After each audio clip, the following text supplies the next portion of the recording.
Radio Westeros, Episode 30, King in the North. Spoilers all books! Hello, and welcome to another episode of Radio Westeros. I'm Lady Guinevere in Boston. And I'm Yolkboy in England. And today we're back with the second of two episodes on Robb Stark. We really hope that you enjoyed our very close look at Robb in part one.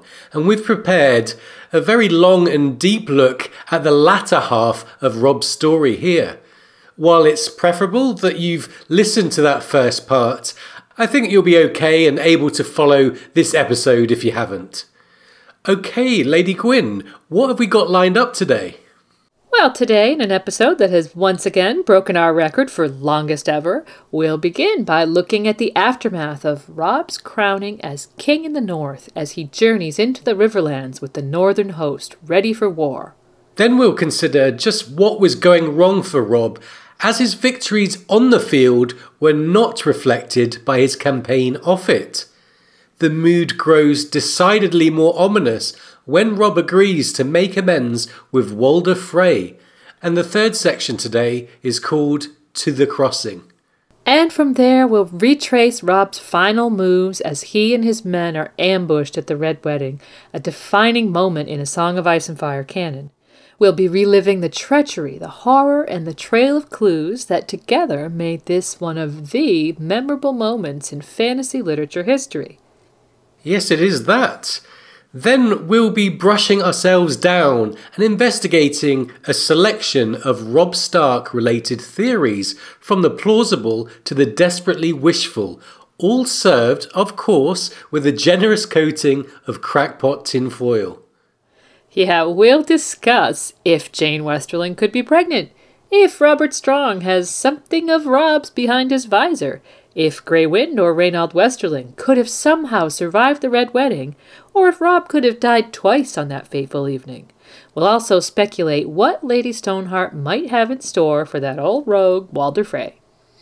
And speaking of Freys, we have a pseudo-advert from Frey and Frey Wedding and Party Planners, so listen out for that, before we take one final look over Robb's legacy. Today will largely be character-focused and will lead nicely into an upcoming episode or two concerning the War of the Five Kings, and we're going to leave the heavier military analysis for those episodes.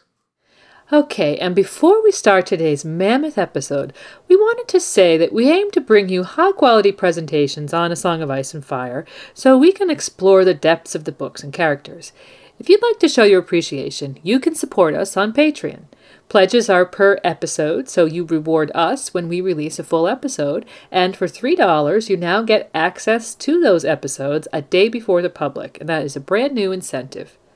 Yeah, and you also get access to extra content. At the moment, we have a full-length episode on Varamir, as well as other perks, and that's all at the $3 per episode tier.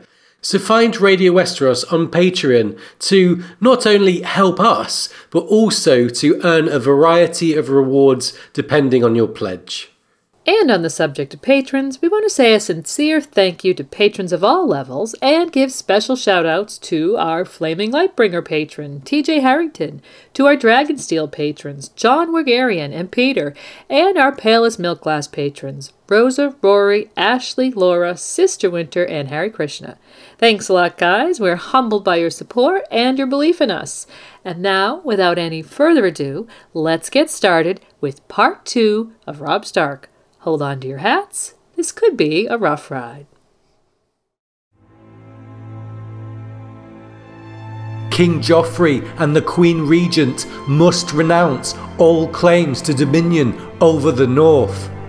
Henceforth, we are no part of their realm, but a free and independent kingdom as of old. Our domain shall include all the Stark lands north of the Neck, and in addition the lands watered by the River Trident and its vassal streams, bounded by the Golden Tooth to the west and the Mountains of the Moon in the east.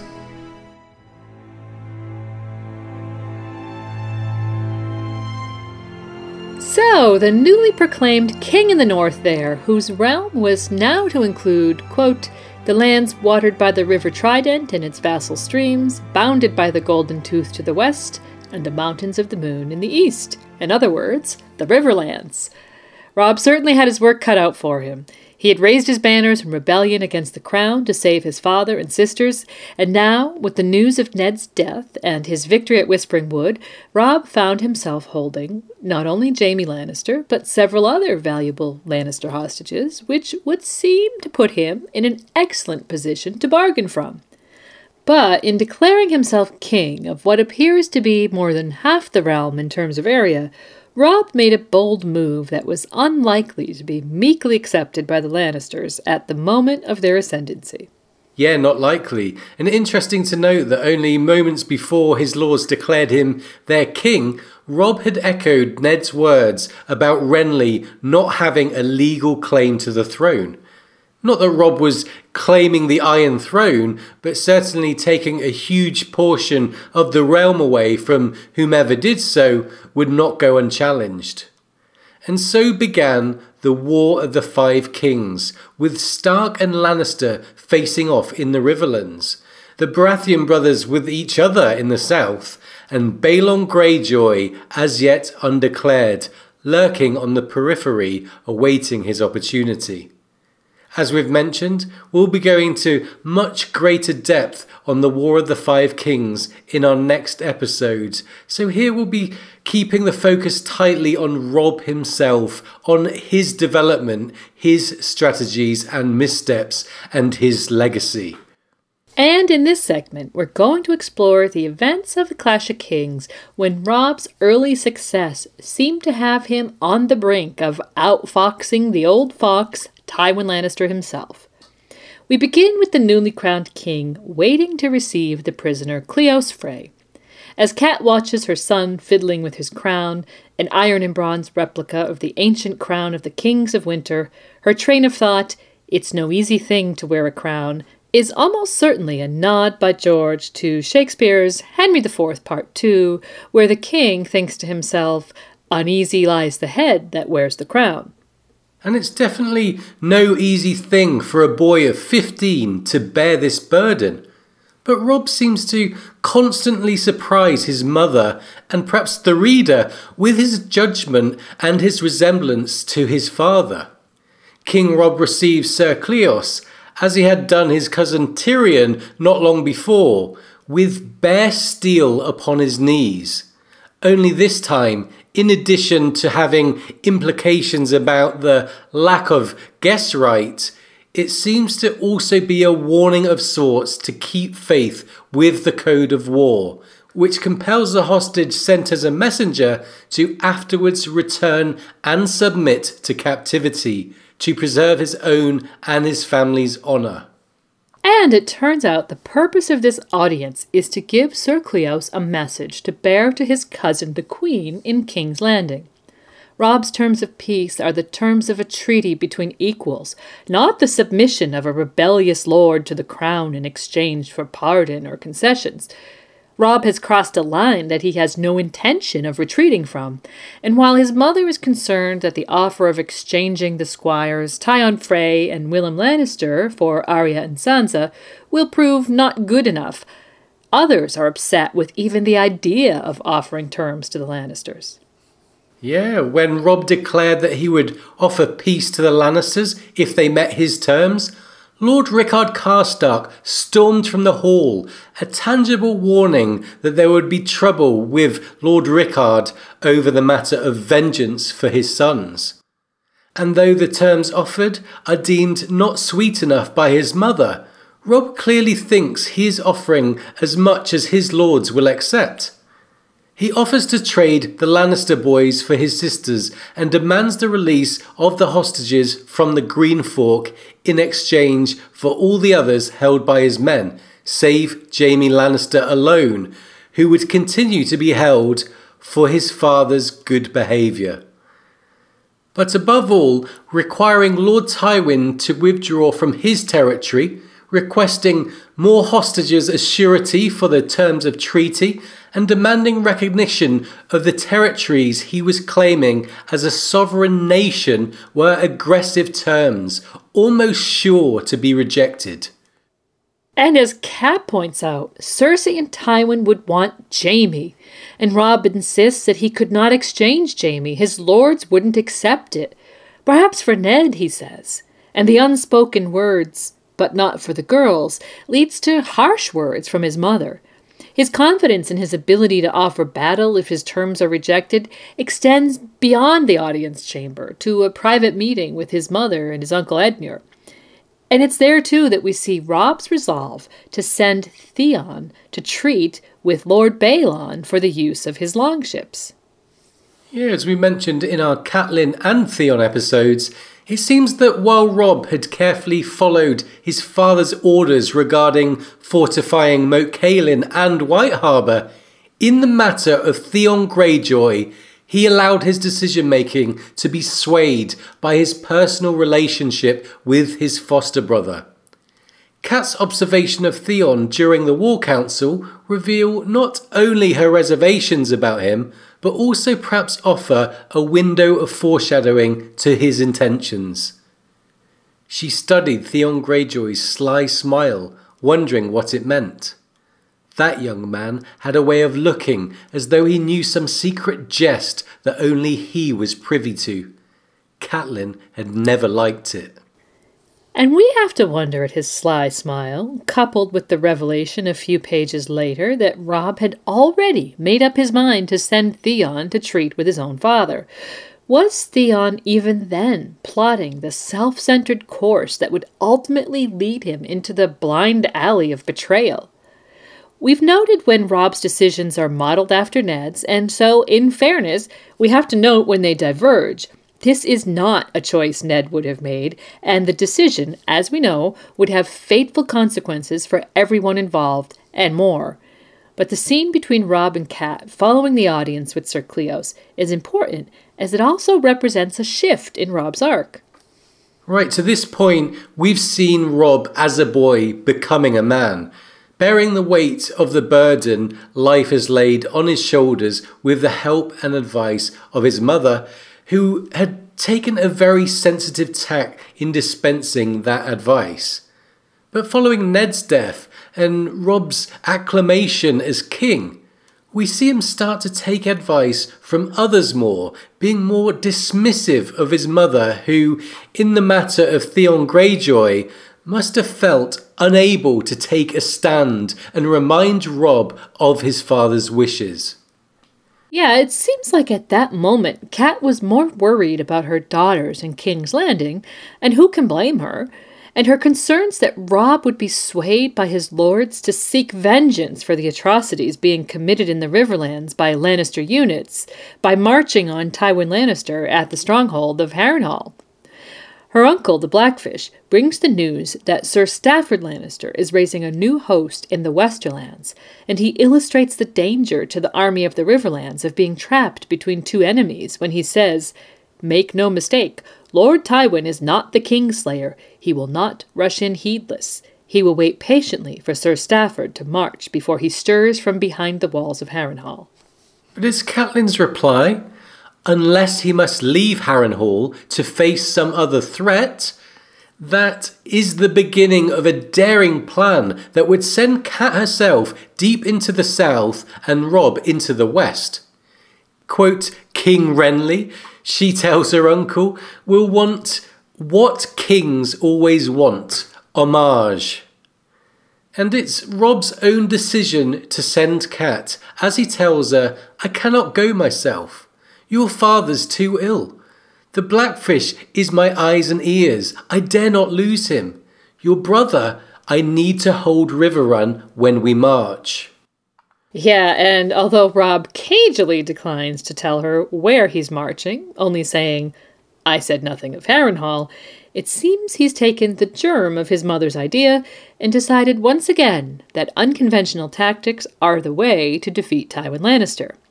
While Kat counsels patience, of a sort akin to that of Tywin himself, Robb opts for a bold move that would not only draw Tywin from his impenetrable base, but strike at the heart of Tywin's homeland.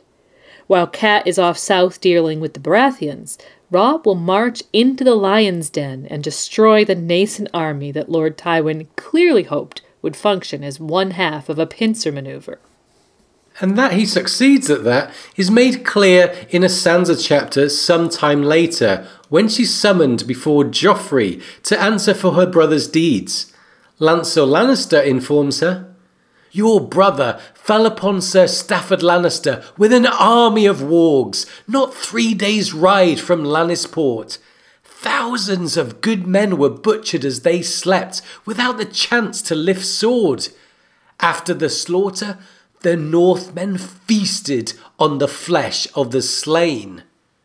And in the aftermath of this revelation, which Sansa of course denies all knowledge and responsibility of, repeatedly calling her own brother a traitor, she's beaten by Sir Boros and Sir Meryn, and rescued only by the intervention of Tyrion Lannister. It's Tyrion who later gives her a more truthful version of events. "You have a right to know why Joffrey was so wroth. 6 nights gone, your brother fell upon my uncle Stafford and camped with his host at a village called Oxcross, not 3 days' ride from Casterly Rock. Your northerners won a crushing victory. We received word only this morning." Again, Sansa calls her brother a traitor, although now her inner thoughts reveal a certain hope and faith in Robb. "Robb will kill you all," she thought, exulting. What's interesting is that the scene with Joffrey marks a clear connection being made between Starks and Wargs, something which apparently started in the aftermath of Whispering Wood, with Grey Wind's involvement at Robb's side, and has been fanned by Robb's string of victories, in which Grey Wind continued to play a really prominent role. Yeah, Tyrion, who has some experience with Starks and their direwolves, goes on to explain the Westerners' defeat to Sansa. "Your brother had his direwolf with him, but I suspect that's as far as it went. The Northmen crept into my uncle's camp and cut his horse lines, and Lord Stark sent his wolf among them. Even war-trained destriers went mad. Knights were trampled to death in their pavilions, and the rabble woke in terror and fled, casting aside their weapons to run the faster. Sir Stafford was slain as he chased after a horse. Lord Rickard Karstark drove a lance through his chest. Sir Rupert Brax is also dead, along with Sir Lyman Vickery, Lord Crakehall, and Lord Jast. 100 more have been taken captive, including Jast's sons and my nephew Martin Lannister. Those who survived are spreading wild tales and swearing that the old gods of the north march with your brother. My mutton-headed uncle had not even troubled to post sentries, it would seem. His host was raw apprentice boys, miners, field hands, fisherfolk, the sweepings of Lannisport. The only mystery is how your brother reached him. Our forces still hold the stronghold at the Golden Tooth, and they swear he did not pass." And we later learn that Grey Wind played an important role in leading Robb's army around the Golden Tooth unseen. When Martin Rivers tells Catelyn and her escort, "He slipped around it in the night. It's said the direwolf showed him the way, that Grey Wind of his. The beast sniffed out a goat track that wound down a defile and up along beneath a ridge, a crooked and stony way, yet wide enough for men riding single file. The Lannisters in their watchtowers got not so much a glimpse of them." And his follow-up comment about the rumour that Robb had fed Sir Stafford Lannister's heart to his wolf underlines how these stories perpetuate themselves even among his own men. Yeah, but there's clearly a connection between the boy and the wolf, and this discovery of the way around the Golden Tooth seems like evidence of that connection being mystical or telepathic, remembering that George says that all the Stark children are wargs. And as Robb gained more victories with the wolf at his side, it seems only natural that stories began to circulate publicly about sorcery or a supernatural element being at play. Yeah, it's like fake news, isn't it? Anyway, as A Clash of Kings winds down, it seems like Robb Stark is poised for victory and things look somewhat bleak for the Lannisters.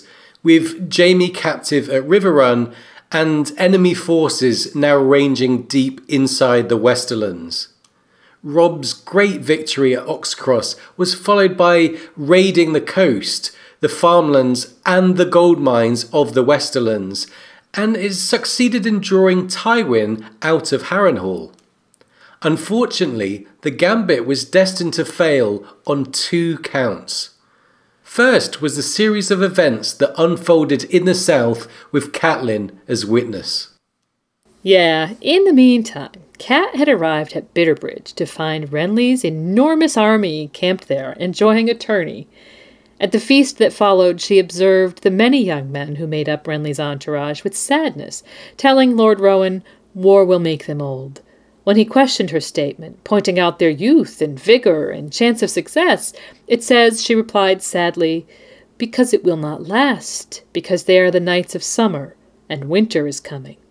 And of course we can't help contrasting her view of these nights of summer with Robb, whom she had acerbically told Lord Randall Tarley was warring, not playing at tourney.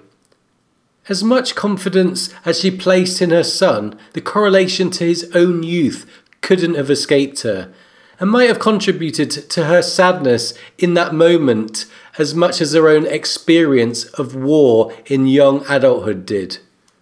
Yeah, she must have been thinking along those lines, and then to follow up with the stark words, winter is coming, really proves what a different outlook the Northerners have. Most house words are boastful or threatening slogans about their own strength or qualities. Hear me roar, ours is the fury, growing strong, first in battle. Only House Stark seems to offer a warning about the future, a cautionary statement that has nothing to do with the members of the house itself, unless in speaking of their preparedness for disaster. Yes, winter is coming. Okay, and then when Catelyn finally meets privately with Renly, he speaks about his army and his plans, and about Ned and the events in King's Landing surrounding Robert's death. Catelyn is unsurprised that Ned wouldn't support Renly and questions him about his elder brother Stannis.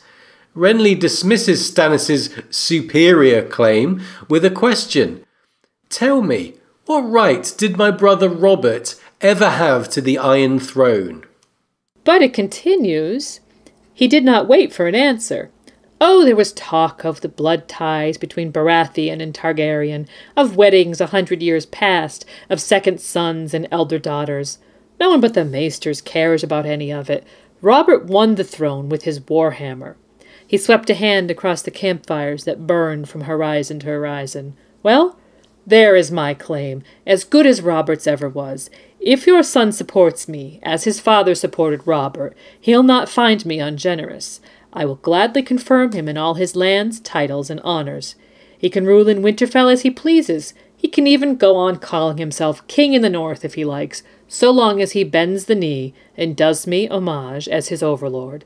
King is only a word, but fealty, loyalty, service, those I must have. Now this is interesting because we've been pointedly reminded at least twice that Ned did not support Renly's claim, and we know from his own POVs in A Game of Thrones that he believed in Stannis' claim. And yet Renly attempts here to use Robert's successful war as a justification of his rebellion, dismissing Robert's blood ties to the defeated Targaryens as playing a role in his victory. And yet it can't be denied that by all appearances, Robert did indeed have the superior claim once the main line of Targaryens had been removed. Certainly his preoccupation later in life with eliminating the last scions of that line spoke to a deep insecurity that his claim might one day be challenged. And we think it's important that the Honourable Ned Stark supported Robert, and following him, Stannis, showing an adherence to right and legitimacy that Renly seemed willing to dismiss. And while we don't think that Renly necessarily believed that his claim was as good as Robert's ever was, we do think he believed in his military might. When Cat hinted that Robb might be of the same opinion as his father, Renly was clear about both his intentions and his prospects. Here's the exchange. "And if he will not give them to you, my lord?" "I mean to be king, my lady, and not of a broken kingdom. I cannot say it plainer than that. 300 years ago, a Stark king knelt to Aegon the dragon, when he saw he could not hope to prevail. That was wisdom. Your son must be wise as well. Once he joins me, this war is good as done." So, strong words there about Renly's expectations for himself and for Robb. But, on the verge of leading the largest host in the kingdom against King's Landing, Renly was distracted by his brother Stannis' siege of Storm's End.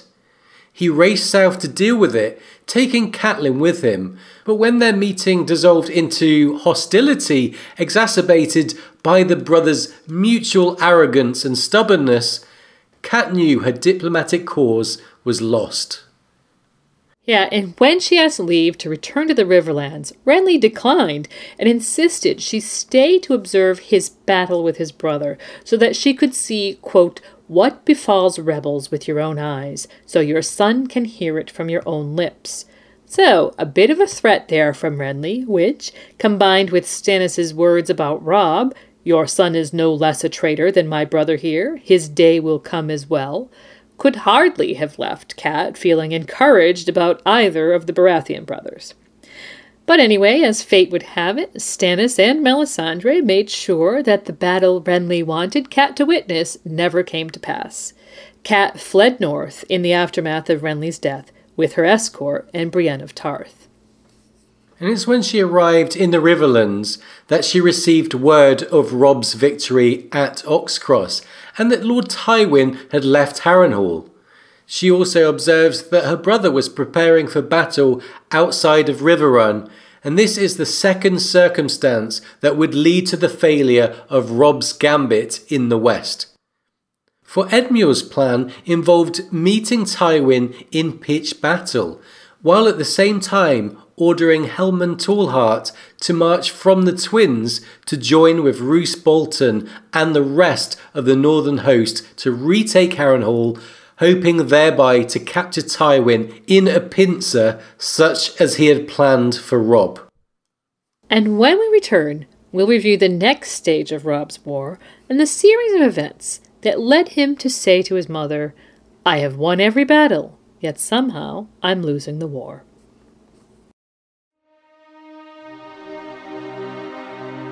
The maid came forward last, and very shy. Robb took her hand. "Mother," he said, "I have the great honor to present to you the Lady Jane Westerling, Lord Gawain's elder daughter, and my lady wife." The first thought that flew across Catelyn's mind was, "No, that cannot be. You are only a child." The second was, "And besides, you've pledged another." The third was, "Mother have mercy, Robb. What have you done?"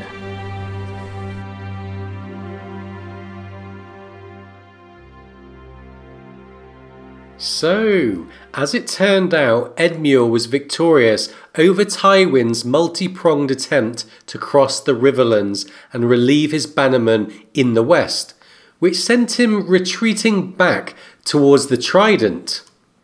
But Edmure had not been informed of Robb's intent and had reckoned without the developments in the south.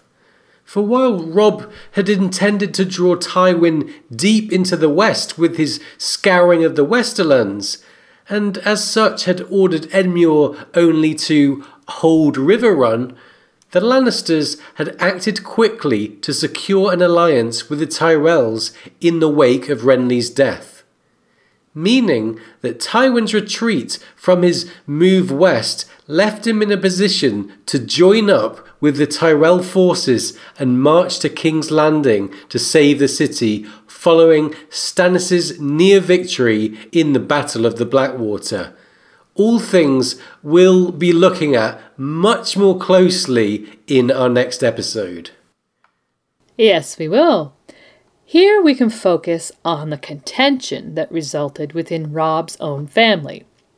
After his return to Riverrun, Robb had a private meeting with his family, where the Blackfish reminds Edmure, "You were commanded to hold Riverrun, Edmure, no more." When Edmure protested, Robb replied, "Did you ever think to ask yourself why we remained in the West so long after Oxcross? Uncle, I wanted Lord Tywin to come west." And the Blackfish continued to tell of the ruined plan. "We were all horsed. The Lannister host was mainly foot. We planned to run Lord Tywin a merry chase up and down the coast, then slip behind him to take up a strong defensive position athwart the Gold Road, at a place my scouts had found where the ground would have been greatly in our favour. If he had come at us there, he would have paid a grievous price. But if he did not attack, he would have been trapped in the west, 1,000 leagues from where he needed to be. All the while, we would have lived off his land, instead of him living off ours." And Robb added, "Lord Stannis was about to fall upon King's Landing. He might have rid us of Joffrey, the Queen, and the Imp in one red stroke. Then we might have been able to make a peace." And the Blackfish concluded the tale. "When you stopped Lord Tywin on the Red Fork, you delayed him just long enough for riders out of Bitterbridge to reach him with word what was happening in the east. Lord Tywin turned his host at once, joined up with Mathis Rowan and Randall Tarley near the headwaters of the Blackwater, and made a forced march to Tumbler's Falls, where he found Mace Tyrell and 2 of his sons waiting with a huge host and a fleet of barges. They floated down the river, disembarked half a day's ride from the city, and took Stannis in the rear." So while these events didn't spell the automatic defeat for Robb, they did mark the turning of the tide against him and a missed opportunity to end his war in triumph. For with Walder Frey now left to his own devices at the Twins, without Lord Helman Tallheart on hand to keep him honest, so to speak, and Roose Bolton on his own and in control of the greater part of the northern host, observing the tide turn against his liege lord from the safety of Harrenhal, and Balon Greyjoy's ambitions and resentments wreaking their havoc in the north, there had been additional developments that put the seal to Robb's fate. Right, and first of those was the betrayal of Theon Greyjoy. Sent as an ambassador to his father in an attempt to gain the Iron Fleet for Robb's cause, Theon was convinced by Balon to abandon his mission and join in the malicious plan to invade the north in Robb's absence. But even Balon didn't envision the seizure of Winterfell and the apparent murder of Bran and Rickon Stark. That was Theon's own madness, born of pride and ambition, and was a course of action that seemed in many ways to become an ever-deepening nightmare for Theon, one that he would come to regret on many levels, but none more so than when he thinks, many months later, Robb had been more a brother to Theon than any son born of Balon Greyjoy's loins, murdered at the Red Wedding, butchered by the Freys. I should have been with him. Where was I? I should have died with him. Here we noted that Theon and Robb had been close, and Robb placed a great deal of trust in his foster brother in sending him to treat with Balon. And as much as Theon, in many ways, was a victim of his own pride, his betrayal must have cut Robb to the core. As Robb led his army against the crag, he took a wound and was nursed back to health by the daughter of the castle, one Jane Westerling. It was during that time he received word that Theon Greyjoy had taken Winterfell in the name of his own father, Balon, and killed Bran and Rickon in the process. Jane Westerling comforted Robb in his desperate grief, and we learn of it in Cat's point of view. Catelyn did not need to be told what sort of comfort Jane Westerling had offered her son. And you wed her the next day. He looked her in the eyes, proud and miserable all at once. It was the only honourable thing to do. She's gentle and sweet, mother. She will make me a good wife. And that statement, "it was the only honourable thing to do," makes us wonder about Ned. We've noted several "what would Ned do" moments, and not a few similarities between the former Lord of Winterfell and his son. So we've given some thought to what Ned might have done here. He was, after all, renowned for his honour, so if anyone could tell Robb what the honourable thing to do was, it would be his father, right? And of course, the first thing that occurred to us is Ned's relationship to promises. For Robb had made a promise to Lord Walder, which he had now broken. Okay, so Ned memorably thought of, quote, the promises he'd made Lyanna as she lay dying and the price he'd paid to keep them. The reader knows or can guess what Ned sacrificed to keep his promises to his sister. And while that was a hidden cost, at least from the point of view of his children, one thing that was in plain sight for all the North to see was Ned's alleged bastard son, Jon Snow. Here was the result of Ned's moment of dishonour, and as far as anyone observing could see, it appeared that Ned had kept his faith with his wife, while at the same time honourably taking care of the result of his infidelity. So Ned apparently made a mistake as a young man and decided the honourable thing to do was to keep faith with the woman he had married, but significantly he publicly gave a home to the bastard child that resulted from his mistake, perhaps at the cost of his own honour or happiness. And given that medieval-era betrothals were viewed as binding as a marriage, we might conclude that in Robb's position, Ned would have acted differently. And here we see a parallel to the case of England's King Edward IV and Elizabeth Woodville.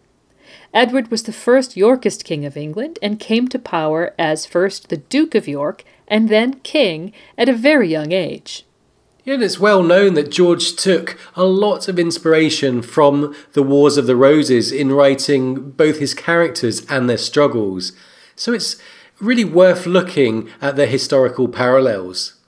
Edward, who became the fourth king of that name by acclamation of the Lords of the Realm at the age of 19, also had a reputation as a keen military commander at a very early age, taking over the leadership of the Yorkist faction after his father's death in battle.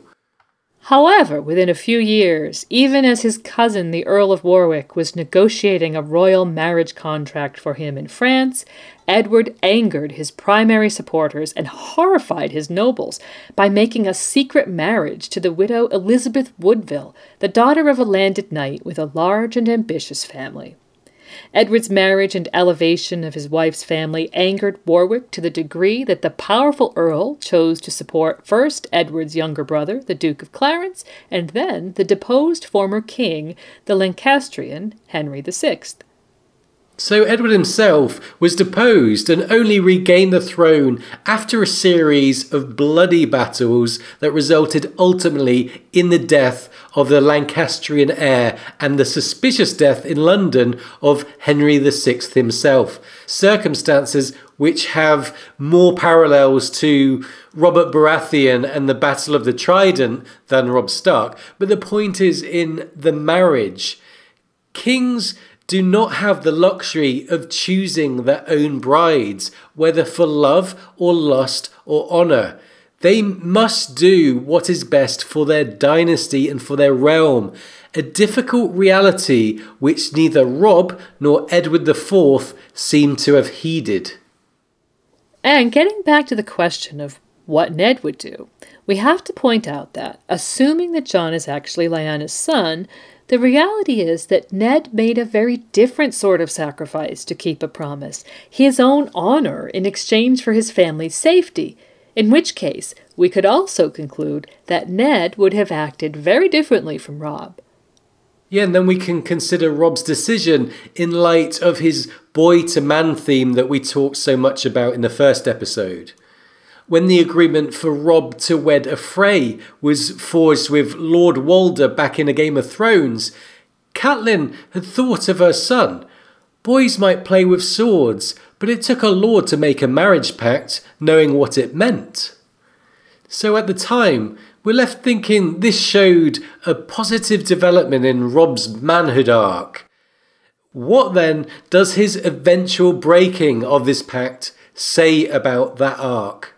Well, we think that all things considered, we'd conclude that Robb the boy made the initial mistake with Jane Westerling, potentially dishonoring her and himself in the bargain. That he decided to, quote, do the right thing reveals the real dilemma he found himself in. We have no doubt that Robb thought about honor and probably even considered his father, that he may have found a parallel in Ned taking responsibility for Jon, apparently at the expense of his own honor, and applied it to his own situation is even likely. And so Robb made what he thought was a manly decision to preserve the lady's honor at the expense of his own as a king. It was an unwinnable scenario, really, from the standpoint of honor, and in this instance, Robb chose to act as a man rather than a king. Yeah, acting as a man rather than a king is a really interesting concept, we think, and with catastrophic consequences, as we'll see. For Robb lost the Freys when he married Jane Westerling, and without Helman Tallheart at the Twins, he had no envoy in place to even attempt to keep the peace. In the meantime, Cat had her own fit of madness born from grief. Her release of Jaime Lannister with Cleos Frey and Brienne of Tarth as his escort, in the hope that the Lannisters would respect Tyrion's promise to return her daughters to her unharmed, was fueled by the news of her younger son's deaths.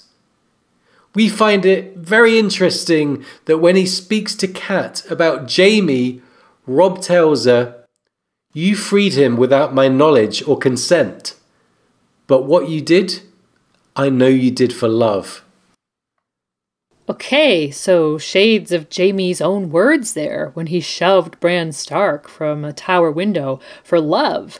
And we've already pointed out the similarity in motivation when Ned changed the words of Robert's will as they were dictated to him, thinking, the lies we tell for love. And we think this theme of the things people will do for love is something George really loves to show us, especially when he's juxtaposing the Starks and the Lannisters. And of course, the resulting quarrel with the Karstarks, who killed the two young Lannister squires, Tion Frey and Willem Lannister, in retaliation for the Kingslayer's quote-unquote escape, led to the arrest and execution of Lord Rickard and the loss of the Karstark levy. And Robb acted throughout that situation much as his father might have done, condemning Lord Rickard for treason. But the supposed kinship between Stark and Karstark led to Lord Rickard cursing Robb as a kinslayer. Yeah, although interpreting Lord Rickard's words as the desperation of a doomed man gets a lot of support from George himself, who replied to a fan's question about kinslaying by telling them that the degree of kinship matters a lot. He went on, "Killing a parent is probably worse than killing a sibling, but either one is a lot worse than killing a distant cousin." Lord Karstark was stretching that aspect of it when he tried to accuse Robb of kinslaying, but of course he was hoping to save his head. Yes, so from the author himself, he was trying to save his own head, and we wonder if he was trying to offend Robb in the bargain. Okay, so not to pile on Edmure, but in the meantime, he had sent word to Roose Bolton at Harrenhal that Jaime Lannister had escaped, meaning when Jaime and Brienne fell into his hands, he was sure to be inclined to disbelieve the story Brienne told him about an exchange of hostages. As he told her, the raven that came from Riverrun told of an escape, not an exchange. and if you help this captive slip his bonds, you are guilty of treason, my lady." At the same time, we also see Roose further hedge his bets. As he tells Jaime and Brienne at Harrenhal, Robb had, quote, "won every battle, whilst losing the Freys, the Karstarks, Winterfell, and the North. A pity the wolf is so young. Boys of 16 always believe they are immortal and invincible. An older man would bend the knee, I'd think. After a war, there is always peace, and with peace there are pardons."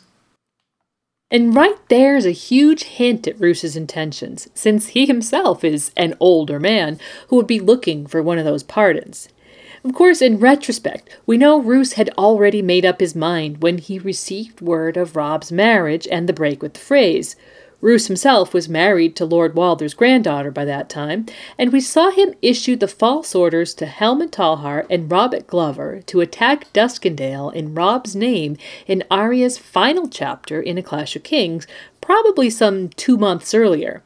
And of course, his decision to send Jaime back to King's Landing is a much less subtle indication that Roose Bolton was courting Lannister favor and was no loyal bannerman. And so now, with the loss of Jaime Lannister, the death of Rickard Karstark, Ironborn in the north, and the enmity of the Freys, the failure to gain a decisive victory over Tywin in the west looks a much more dire circumstance. In our next segment, we'll discuss Robb's plans to make amends for all of these events. But to lead us out now, here's a reading of the execution of Lord Rickard Karstark.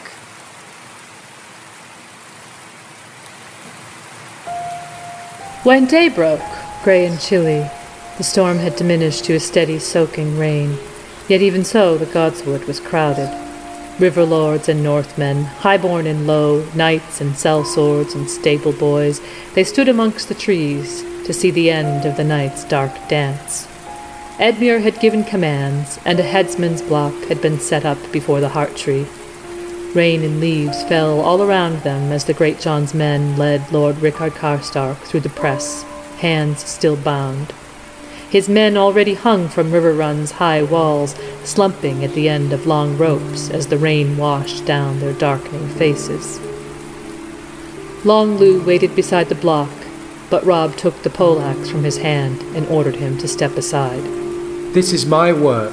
He dies at my word. He must die by my hand." Lord Rickard Karstark dipped his head stiffly. "For that much I thank you, but for naught else." He had dressed for death in a long black wool surcoat emblazoned with the white sunburst of his house. "The blood of the first men flows in my veins as much as yours, boy. You would do well to remember that. I was named for your grandfather. I raised my banners against King Aerys for your father and against King Joffrey for you. At Oxcross and the Whispering Wood and in the Battle of the Camps, I rode beside you and I stood with Lord Eddard on the Trident. We are kin, Stark and Karstark. This kinship did not stop you from betraying me, and it will not save you now. Kneel, my lord." Lord Rickard had spoken truly, Catelyn knew. The Karstarks traced their descent to Carlon Stark, a younger son of Winterfell who had put down a rebel lord 1,000 years ago and been granted lands for his valor. The castle he built had been named Carl's Hold, but that soon became Carhold, and over the centuries the Carhold Starks had become the Karstarks. "Oh, gods on you, it makes no matter," Lord Rickard told her son. "No man is so accursed as the kinslayer. Kneel, traitor, or must I have them force your head onto the block?" Robb said. Lord Karstark knelt. "The gods shall judge you as you have judged me." He laid his head upon the block. Robb lifted the heavy axe with both hands. "Rickard Karstark, Lord of Carhold, here in sight of gods and men, I judge you guilty of murder and high treason. In mine own name I condemn you. With mine own hand I take your life. Would you speak a final word? Kill me and be cursed. You are no king of mine.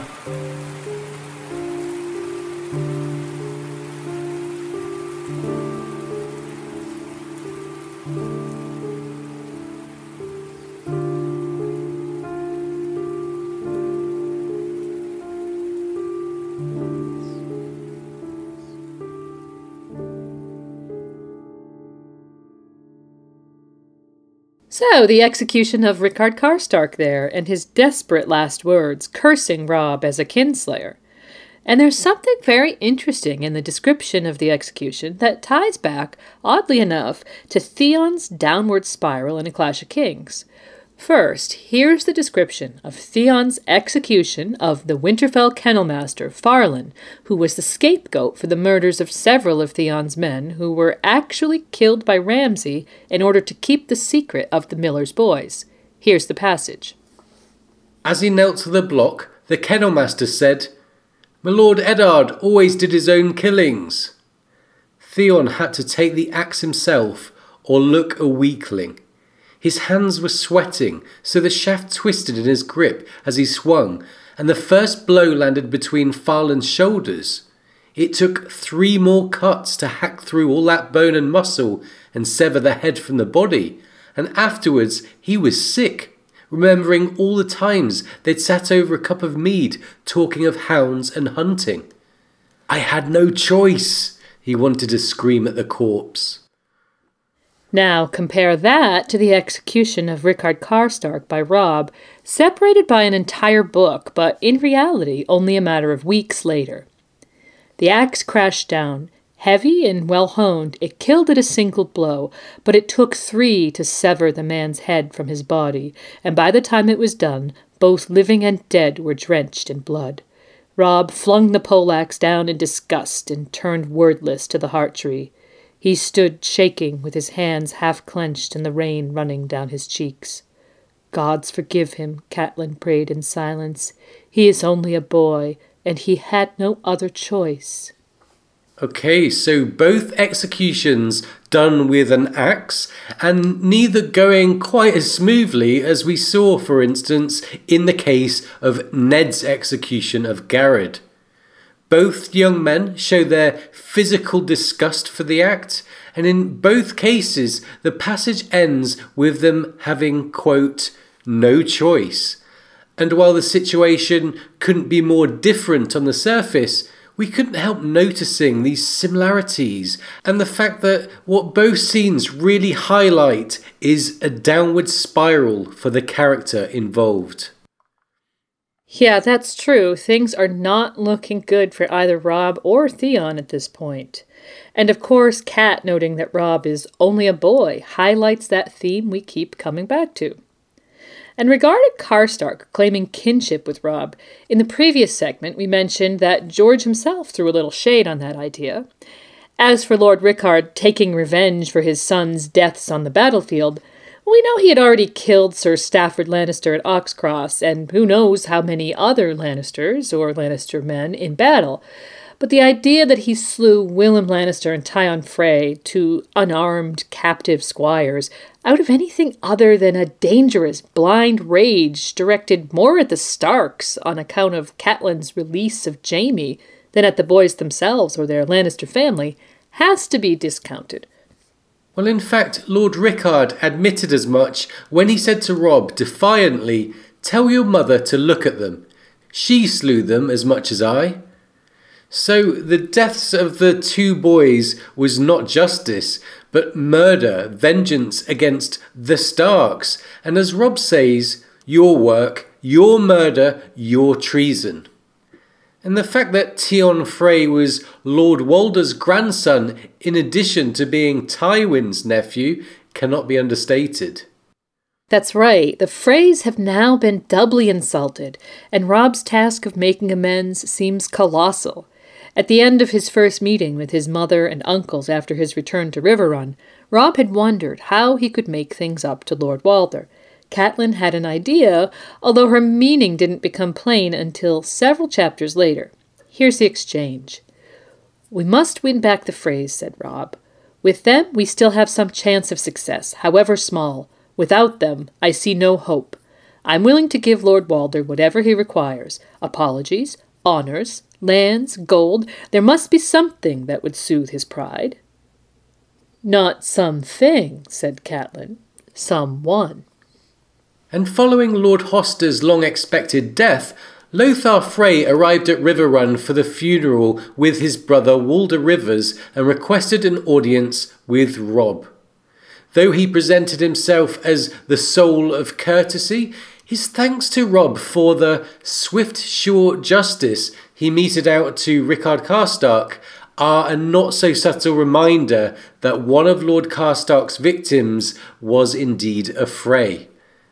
And he also brought news of two other grandsons of Lord Walder, formerly Catelyn's wards at Winterfell. No longer at Winterfell, Lothar informed her, but now at the Dreadfort.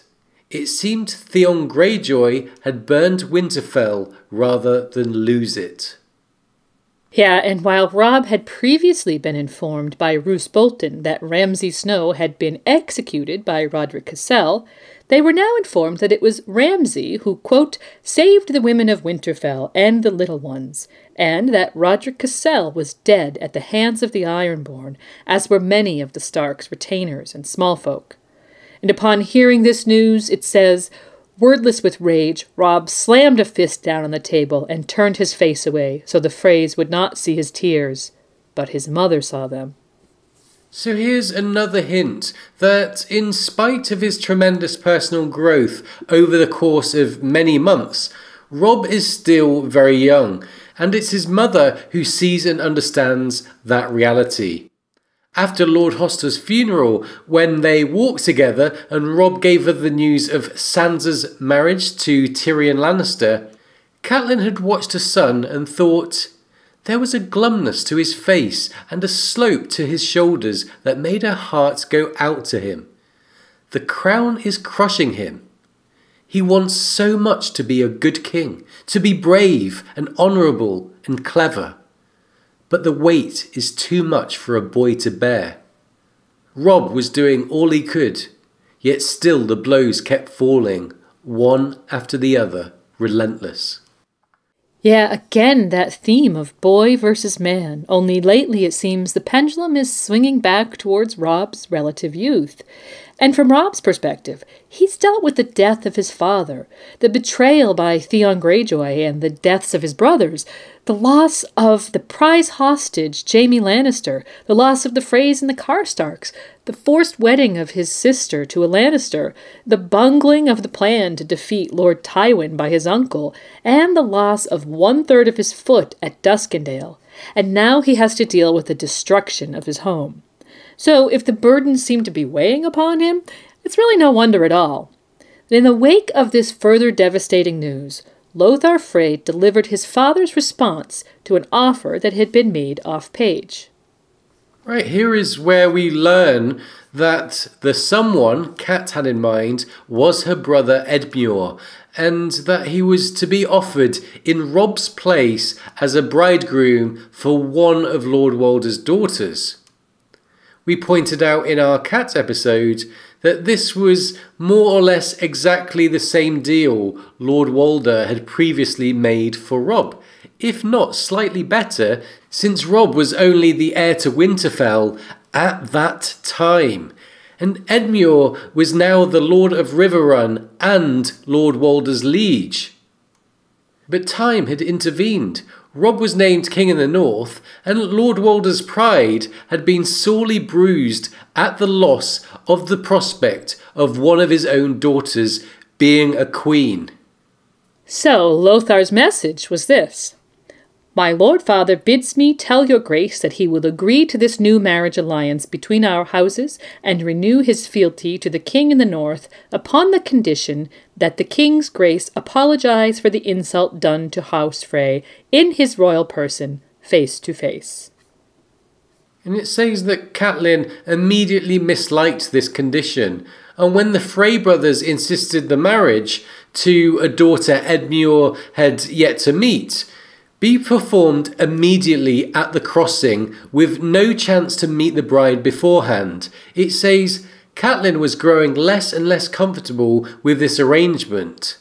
So the feeling of unease is telegraphed early on and would continue to build throughout the rest of Cat's A Storm of Swords chapters, as we're going to see. Nevertheless, Edmure agrees to the terms to, quote, make amends for his Battle of the Fords, and, as with Lord Walder's earlier conditions, Robb sees no choice but to agree as well.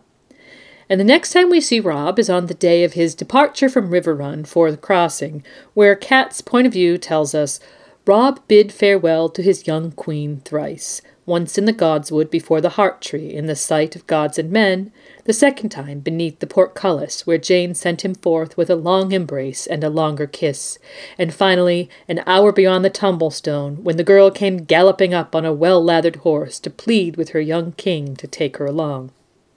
Catelyn describes Robb as gentle yet firm with his young wife, and we learn that the Queen was being left behind at his mother's urging, along with all of the Westerlings except for Sir Reynold, and with Sir Brynden Tully, who had been named Warden of the Southern Marches and charged with holding the trident and protecting Queen Jane, a fact we expect to be very significant early on in the Winds of Winter.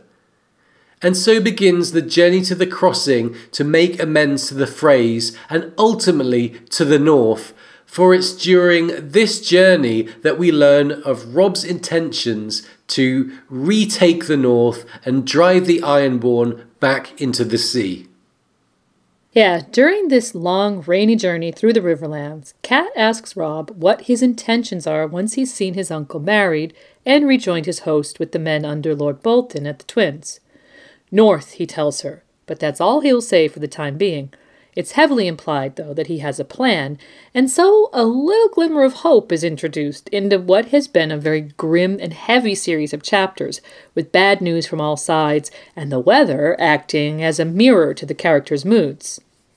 Right, the rain and physical misery is remarked upon often, and with roads and bridges washed away, the trip to the Twins is literally a long, hard slog.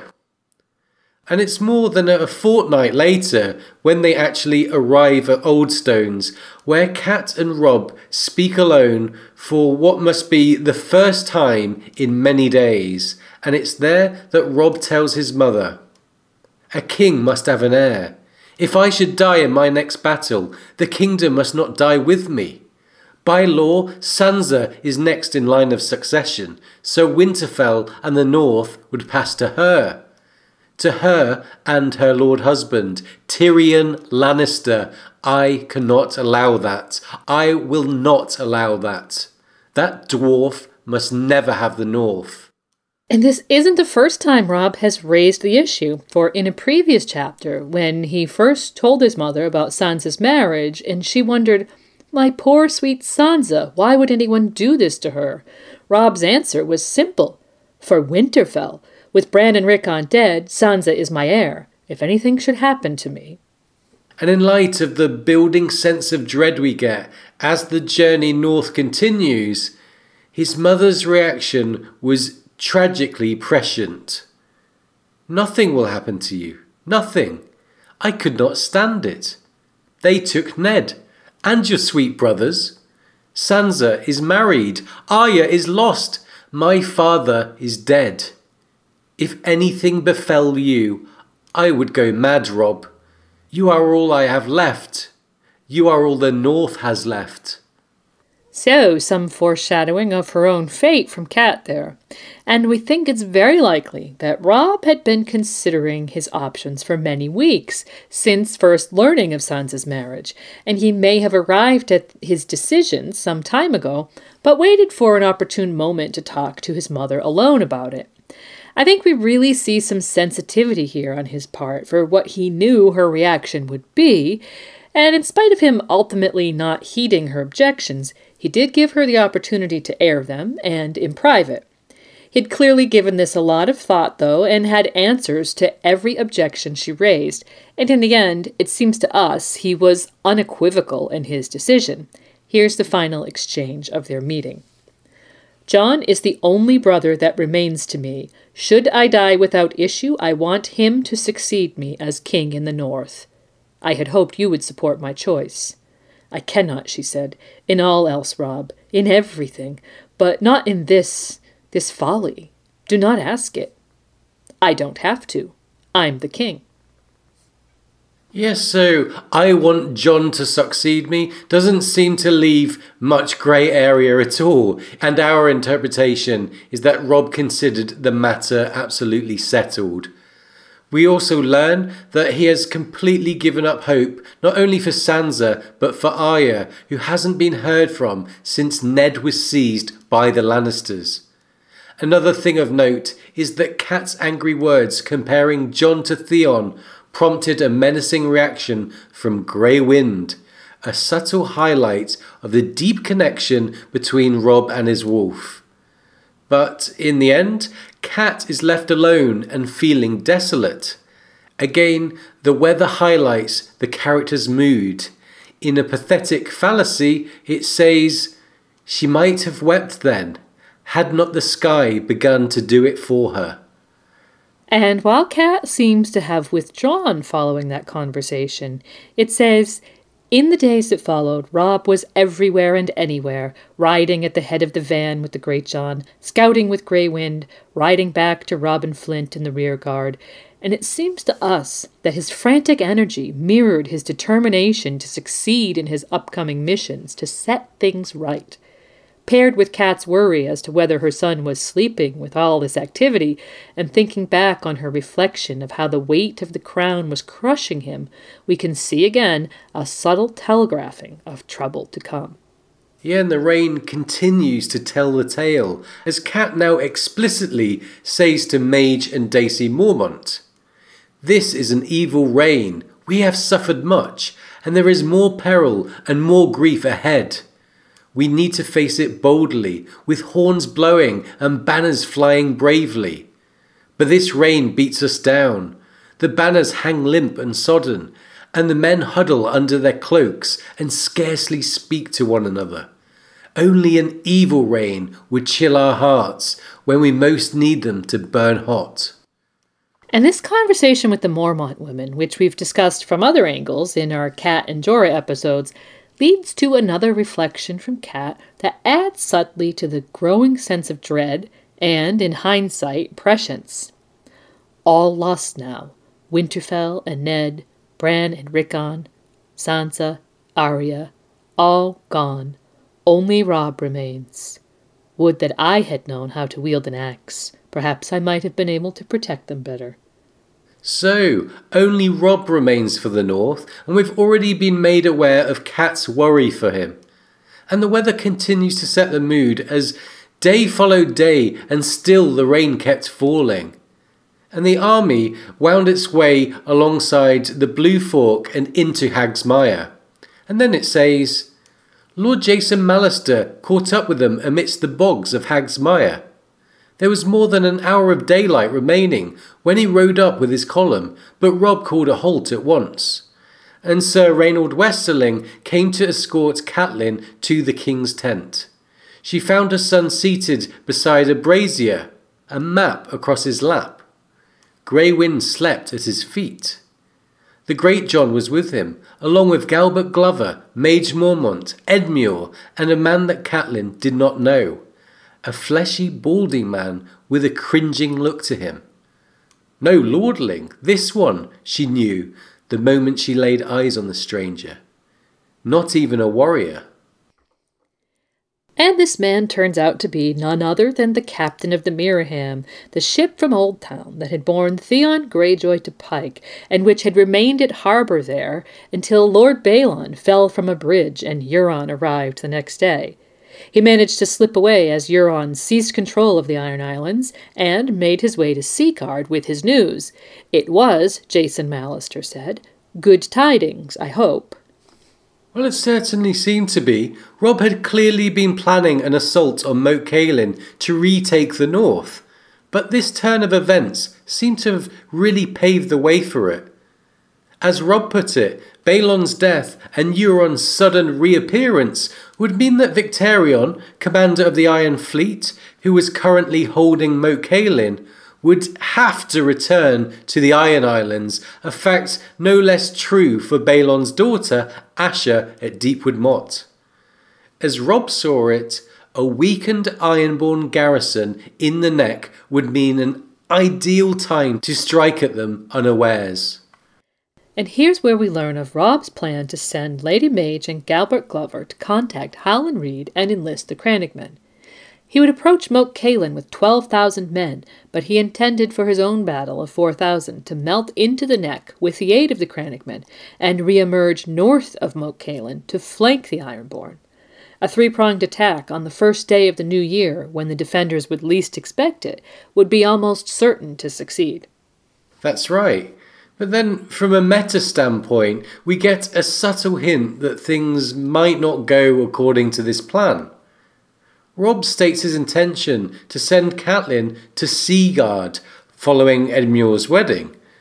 Obviously, had things worked out that way, we would have lost our point of view with Robb for a time, something not unheard of in the world of A Song of Ice and Fire, but in Robb's case, where we've had a POV on him nearly continuously since Bran's first chapter in game, with the exception of when Cat went south to be the observer of the crucial Renly and Stannis scene, it could be seen as an implication of some trouble to come. Catelyn protests, but Robb will not bend, and it becomes obvious to his mother that the council had been aware of his plan all along. And then Robb played his ace in the hole. Right, from Kat's point of view, we get the sense of this council as a performance being made for her benefit when Robb returns to the matter of his succession. Neatly tying the current situation in the Iron Islands into his own, he says, "One more matter. Lord Balon has left chaos in his wake, we hope. I would not do the same, yet I have no son as yet. My brothers Bran and Rickon are dead, and my sister is wed to a Lannister. I've thought long and hard about who might follow me. I command you now, as my true and loyal lords, to fix your seals to this document as witnesses to my decision." So, as we've said, there's no hint that he changed his mind since his conversation with his mother, when Robb presents a document to be signed by Lord Jason, Sir Reynold, the Great John, Mage Mormont, Galbert Glover, and Edmure. And based on Catelyn's reaction, harking back to their exchange at Oldstones, we're left to assume that this will does indeed name Jon Snow as Robb's heir. A king indeed, Catelyn thought, defeated. She could only hope that the trap he'd planned for Moat Cailin worked as well as the one in which he'd just caught her. So, Cat, feeling defeated in the matter of Jon Snow, is about to be sent off to Seaguard to wait out the war while Robb retakes the north. A neat trap, she thinks, and of course it's worth pointing out again that Lord Jason, Mage, and Galbert evidently left that council and returned to Seaguard with a small number of their own retainers, Mage's two younger daughters, Lyra and Jory, among them. While Edmure and the Great John, and we think possibly even Sir Reynold, as we'll discuss shortly, survived the Red Wedding. All of these people know who Robb named as his heir, and this forms the basis of the Grand Northern Conspiracy Theories, as we've discussed at length in our North Remembers episode. Yeah, that one's one of our most popular episodes. I know a lot of you have listened to that. But for now, we're staying with Robb, so we're going to wrap up this segment and move on to Kat's next chapter, which is her penultimate POV, where we see the army's arrival at the Twins and the build-up to the final chapter in Robb's story. So we'll be back in just a moment to discuss these two absolutely packed chapters, as well as the foreshadowings, causes, narrative sequence and impact of the Red Wedding. To lead us out now, here are Robb's words in council as he settles the question of Kat's fate and his own heir.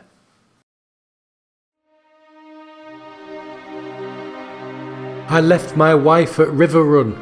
I want my mother elsewhere. If you keep all your treasures in one purse, you only make it easier for those who would rob you. After the wedding, you shall go to Seaguard. That is my royal command. One more matter. Lord Balon has left chaos in his wake, we hope. I would not do the same. Yet I have no son as yet. My brothers Bran and Rickon are dead, and my sister is wed to a Lannister. I've thought long and hard about who might follow me. I command you now, as my true and loyal lords, to fix your seals to this document as witnesses to my decision.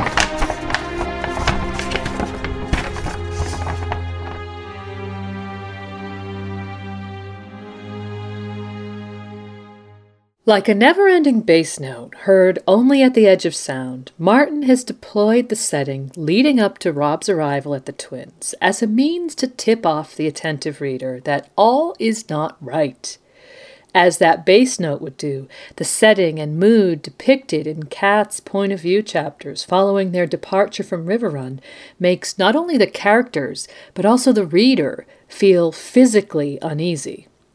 The opening line of Kat's penultimate chapter, "They heard the green fork before they saw it, an endless susurrus like the growl of some great beast," continues this device and signals its acceleration. That's right. As this chapter proceeds, there are numerous things telegraphed in the setting that just aren't right. Catelyn's discomfort is plain right from the start, and she urges an amused Robb to take advantage of the guest right as soon as they enter the Twins. Then, combined with the continued rain and the sound of the river in flood, we get Grey Wind's reaction to the Frey welcome party.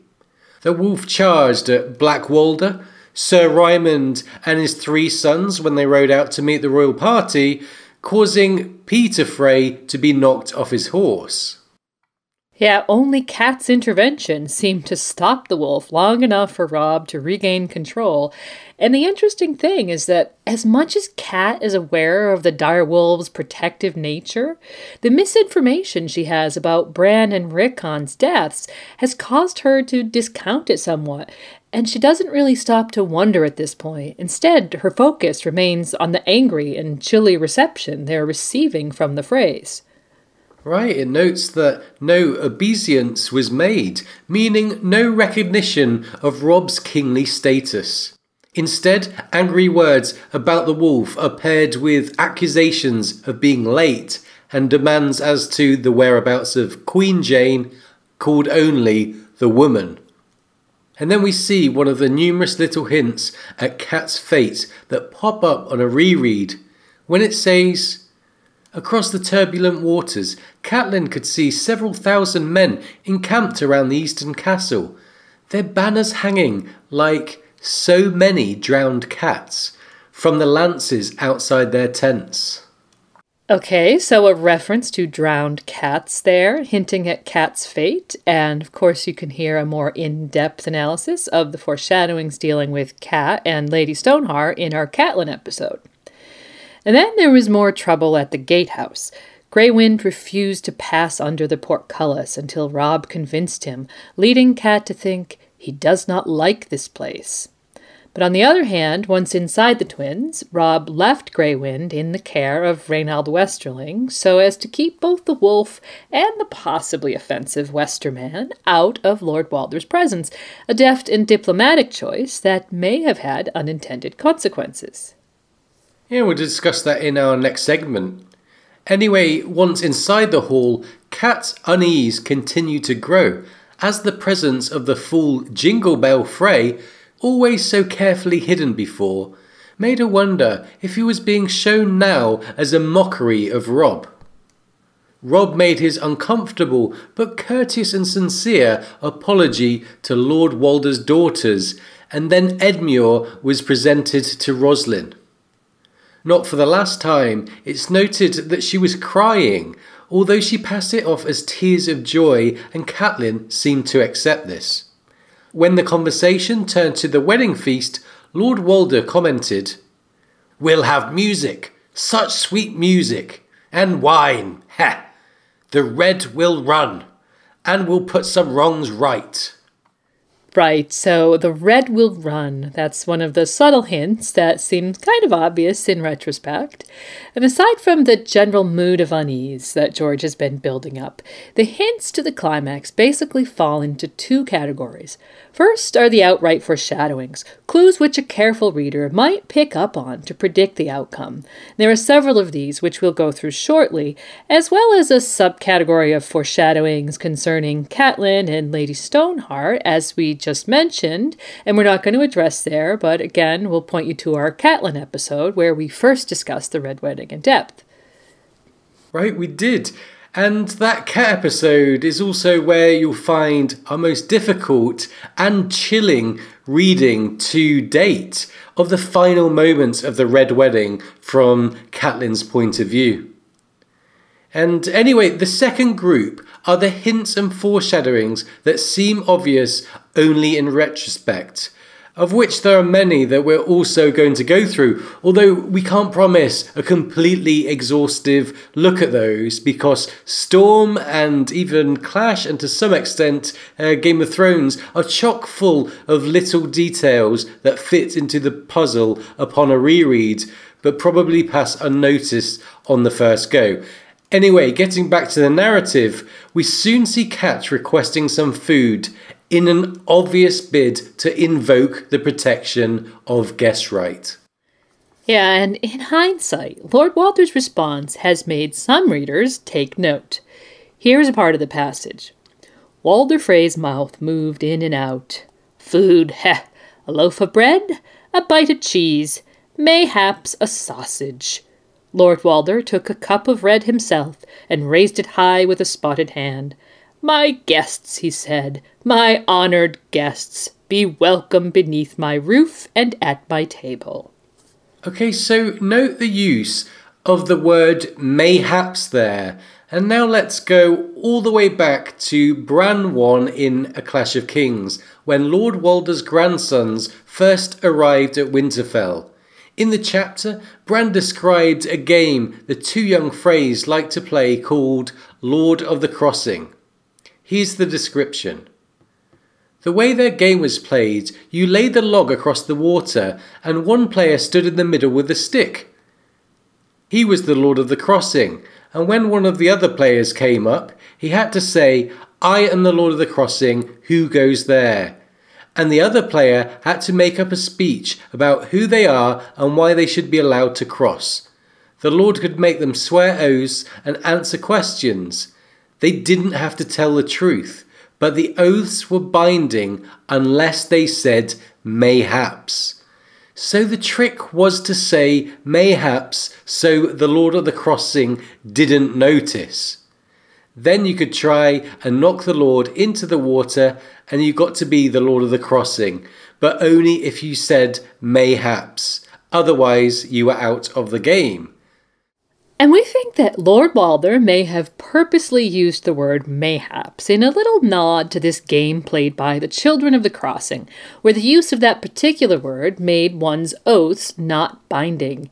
In proximity to the invocation of guest right, perhaps Lord Walder was making some sort of internal justification as he knowingly made a promise that would soon be broken. Anyway, the Stark Tully party are soon shown to their quarters, where Edmure remarks to Catelyn on Lord Walder's unexpectedly mild treatment of them. A few barbed words and some unseemly gloating. From him, that's courtesy. I expected the old weasel to piss in our wine and make us praise the vintage. But it says that Edmure's jest, quote, left Catelyn strangely disquieted. So we're not being let off of the feeling of anxiety that's been carefully developed by George. And if you think all seems too easy, you're not alone. In fact, by this time, many readers might be experiencing a sense of outright foreboding. And if you weren't, Kat and Robb's meeting with Roose Bolton probably moved you right there.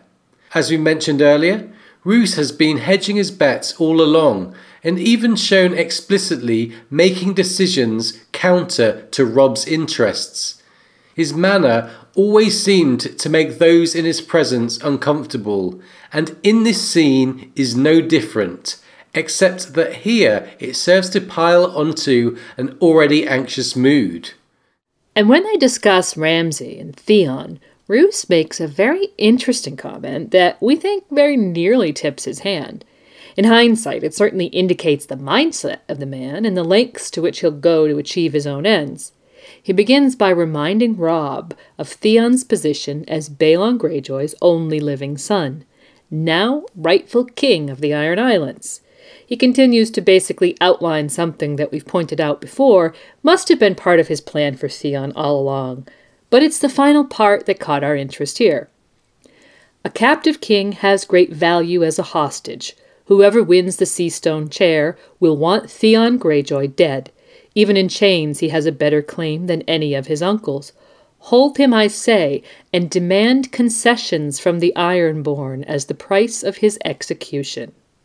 Okay, so if you substituted Robb for Theon and Lannisters for the Ironborn in that last sentence, hold him and demand concessions as the price of his execution, and combine that with what Roose had said earlier to Jaime and Brienne about bending the knee and seeking pardons, and you'd be pretty close to seeing exactly what was going on behind the scenes at the Twins.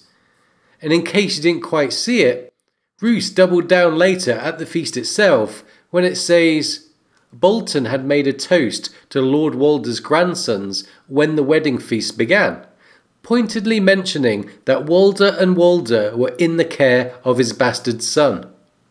From the way the old man had squinted at him, his mouth sucking in at the air, Catelyn knew he had heard the unspoken threat.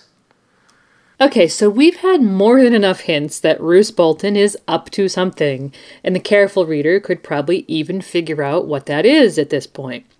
George's American editor, Anne Grohl, has commented on his threefold revelation strategy, saying, "I see it in play almost every time. The first subtle hint for the really astute readers, followed later by the more blatant hint for the less attentive, followed by just spelling it out for everyone else." And we think is really in play here with the Red Wedding reveal and with Roose specifically. Yeah, we do, and we'll go through some more of the reveal method shortly. But now getting back to the narrative, Catelyn's final chapter opens with a virtual cacophony. The mood device has reached a frenzied peak, and our unease should mirror Catelyn's by this point. Here's the passage. The drums were pounding, pounding, pounding, and ahead with them. Pipes wailed and flutes trilled from the musicians' gallery at the foot of the hall. Fiddles screeched, horns blew, the skins skirled a lively tune, but the drumming drove them all. The sounds echoed off the rafters, whilst the guests ate, drank, and shouted at one another below. Walder Frey must be as deaf as a stone to call this music. So, it's almost like those musicians aren't really musicians. And Kat goes on to describe a sweltering hall with guests packed in tight and a poor menu. She notes, poor Rosalind's smile had a fixed quality to it, as if someone had sewn it onto her face. And later we see the bride continuing to weep and look terrified. But on the other hand, wine is flowing, and in some regards the mood is like a drunken bawdy party. Yes, it is. And as the feast moves towards the inevitable high point, the bedding, Kat has a momentary word with Robb, who tells her, "A few more hours and this farce is done, mother," before leaning over to ask Sir Ryman about the whereabouts of Oliver, his erstwhile squire. Ryman's vague answer gone from the castle's duty, is all too similar to the reply Kat had received when she inquired about Perwyn earlier. Both young men were full brothers to the bride and known to be friendly to the Starks. So, a troubling pattern has emerged, but Kat still doesn't see it. Then the betting party dances out of the hall on their ribald mission, leaving Kat and Robb in the hall with some of their retainers like Wendell Manderley and Small John Umber, as well as Patrick Mallister and Daisy Mormont, who were Robb's guard for the evening. Kat observes Edwin Frey react to Daisy Mormont with, quote, unseemly violence, and suddenly everything starts veering into madness. Yes, it does. Seized by doubt, Kat hurried after Edwin, who was trying to leave the room. As she rushed across the hall, it says the singers began to play a very different sort of song.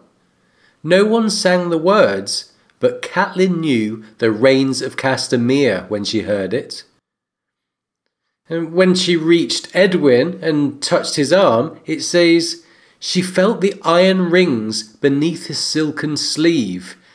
And in that moment, it all came clear to her, the missing phrase and the weeping bride and her own persistent unease and doubt, and she slapped him. Yeah, and then when the crossbow bolts started flying, fired by the supposed musicians from the gallery who turned out to be archers, the first two seemed to hit Robb.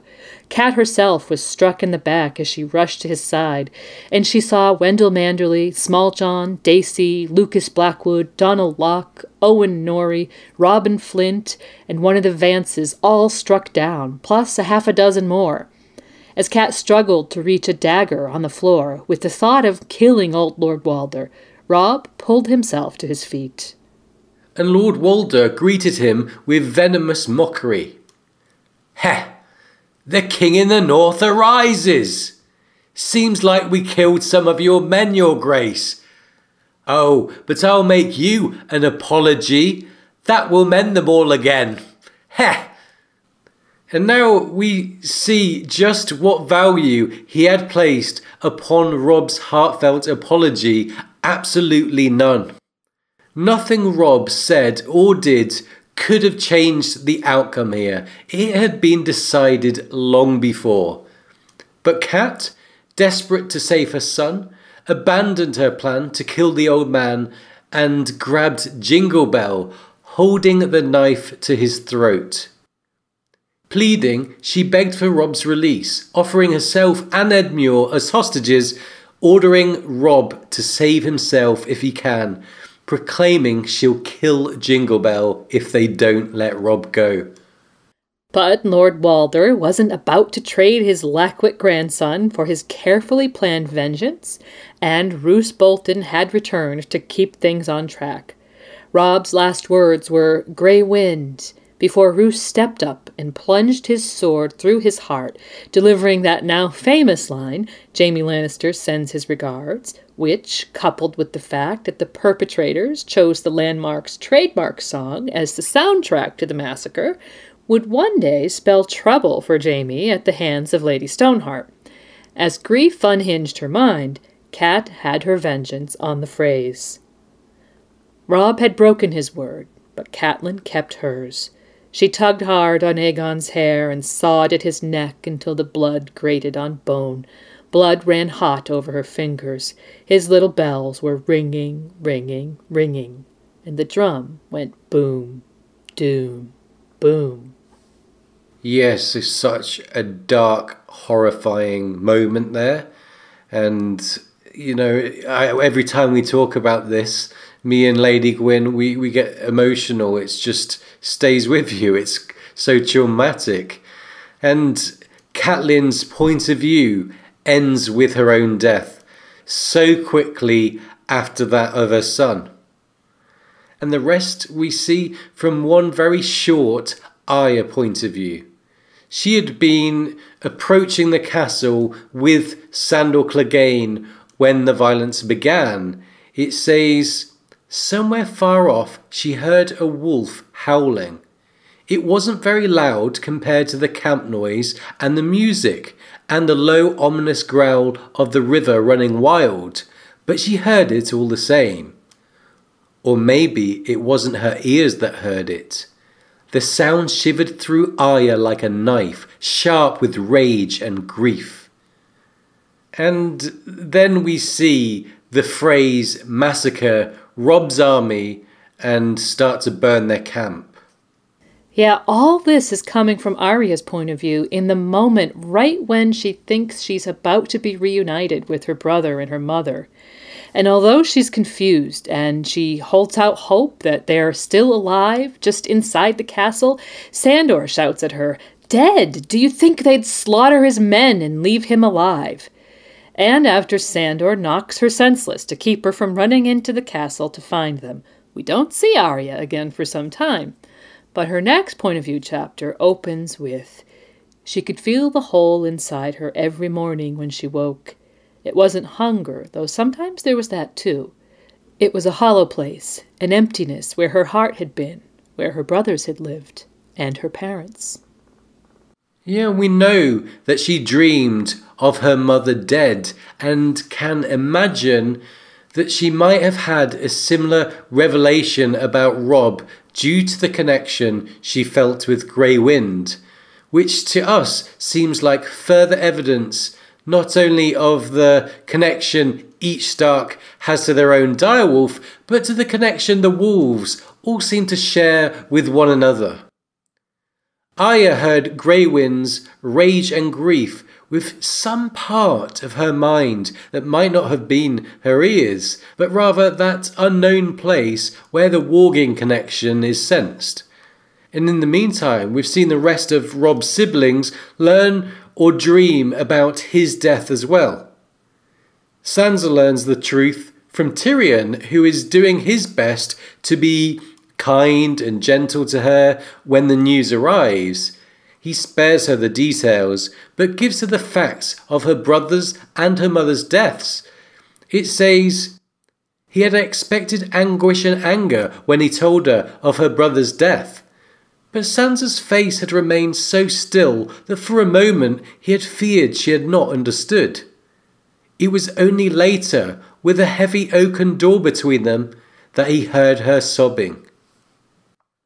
Yeah, and Bran's next point of view finds him at the night fort, trying not to think of how scared he is, both of the abandoned castle and the terrible dream he and Summer had had. It says, "No, I mustn't think about that dream." He had not even told the Reeds, though Mira at least seemed to sense that something was wrong. If he never talked of it, maybe he could forget he ever dreamed it, and then it wouldn't have happened, and Robb and Grey Wind would still be... And finally, it takes some time to see it from Jon's POV, because he's occupied with the assault on Castle Black and Ygritte's death, but his following POV begins with a dream of Winterfell, which becomes something else. It says, "Up above he heard drums.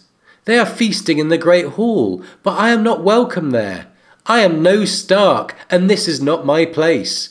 His crutch slipped, and he fell to his knees. The crypts were growing darker. A light has gone out somewhere. "Ygritte," he whispered, "forgive me, please." But it was only a direwolf, grey and ghastly, spotted with blood, his golden eyes shining sadly through the dark. But in spite of that dream, referencing the drums at the feast and with a bloodied Grey Wind whom he mistakes for Summer, Jon doesn't grasp the reality, as Bran did, that the light which had gone out was his brother. Later, as he sees Stannis' army approaching the wall, in confusion, he wonders if it could be Robb, and it's only in his next point of view chapter that we first see him mention Robb in the past tense, so he must have learned off-page sometime after Stannis' arrival. The loss of Robb is truly gut-wrenching for his brothers and sisters, because on his young shoulders had rested all of their hopes for justice for their father and for the recovery of their own futures. So now we've talks through the grimness of Robb's death and its impact on his family, let's take some time to discuss how this event was telegraphed from very early on, really. We mentioned that George is on record saying that he planned it almost from the start of writing this series of novels, so we can expect to find quite a few hints throughout the first 3 books. We've already pointed out a couple of the earliest, like Robb's wolf head sigil device from A Game of Thrones and the Lord of the Crossing game from early in A Clash of Kings. But there's another from game when Cat and Robb are discussing options on the march south. Cautioning Robb on the importance of keeping the respect of his lords, Cat warns him that, should he lose that respect, some may even go over to the Lannisters. Okay, so red flag there, which pretty clearly telegraphed what would happen when that loss of respect happened. But another of the earliest hints actually concerns Cat herself, who insists, as she's about to meet Lord Walder to bargain for the crossing in A Game of Thrones, "Lord Walder is my father's bannerman. I have known him since I was a girl. He would never offer me any harm." The silent thought that came next says it all in hindsight, unless he saw some profit in it. Well, as we said, we're not going to go into the rest of the Catelyn and the Lady Stoneheart foreshadowing here today. But one of the most clear examples of foreshadowing of Robb's death, of the sort that could be clearly interpreted by an attentive reader, came in A Clash of Kings when Dany visited the House of the Undying. Here's the passage describing the second scene she came upon. Farther on, she came upon a feast of corpses, savagely slaughtered. The feasters lay strewn across overturned chairs and hacked trestle tables, asprawl in pools of congealing blood. Some had lost limbs, even heads. Severed hands clutched bloody cups, wooden spoons, roast fowl, heels of bread. In a throne above them sat a dead man with the head of a wolf. He wore an iron crown and held a leg of lamb in one hand, as a king might hold a sceptre. And his eyes followed Dany with mute appeal. So, a feast of corpses, savagely slaughtered feasters, a king with the head of a wolf, and an iron crown, even the leg of lamb, all prefigure the scene of the Red Wedding pretty closely. And then there's the mute appeal in the king's eyes. Compare that to this line as Catelyn threatened Jingle Bell Frey. She pressed the blade deeper into Jingle Bell's throat. The Lackwit rolled his eyes at her in mute appeal. And there you have yet another element of similarity. Yeah, there's that mute appeal again. So that was from about midway into Clash, when there had already been numerous small hints at Roose Bolton and the Freys not being trustworthy, and even a few bits of minor foreshadowing perhaps. We saw Elmar Frey tearfully telling Arya that he wasn't going to marry his princess after all. And while that was as much about showing how angry the Freys were as anything else, it clearly marked a loss of respect for the young wolf, which should have been a danger sign. But Dany's vision is very specific and pairs with Theon's dream of the dead that comes a short time later. Things are going badly for Theon at Winterfell, and he's having nightmares. A dream about King Robert's welcoming feast from the beginning of game turned into this dream of the dead. All of those Theon knows or imagines to have died in the south. All of those he himself is responsible for killing. And then even the past dead of Winterfell, including Lord Rickard, Brandon, and even Lyanna. Yeah, but it's the final visitor to his dream that represents a hefty dose of foreshadowing, especially when paired with that earlier Dany vision. For while everyone else described is someone Theon knows or thinks to be dead, this person, at that moment, is still very much alive. And then the tall doors opened with a crash, and a freezing gale blew down the hall, and Robb came walking out of the night. Grey wind stalked beside, eyes burning, and man and wolf alike bled from 100 savage wounds. Okay, so taken together, we think those two visions represent the first part of George's so-called threefold revelation strategy, subtle hints that the careful reader might pick up on, and combine with other textual hints to see where the narrative is going. But for those who didn't catch it on the first pass, there are some more blatant hints early in A Storm of Swords. Yeah, so starting with the sort of background hints from A Storm of Swords, Tyrion sees his father writing letters very early on and is told some battles are won with swords and spears, others with quills and ravens. And a couple of chapters later, when Tywin rejects an offer from Balon Greyjoy, the very perceptive Tyrion thinks, there's something he's not saying. He remembered those important letters Lord Tywin had been writing, the night Tyrion had demanded Casterly Rock. What was it he said? Some battles are won with swords and spears, others with quills and ravens? He wondered who the better option was, and what sort of price Tywin was demanding. Right, we know Tyrion to be very smart and perceptive, and in that same passage he goes on to bring up the Westerling situation, showing that he's very near to the heart of the matter and giving the reader the tools to be there too, if not on the first pass, then clearly on a reread.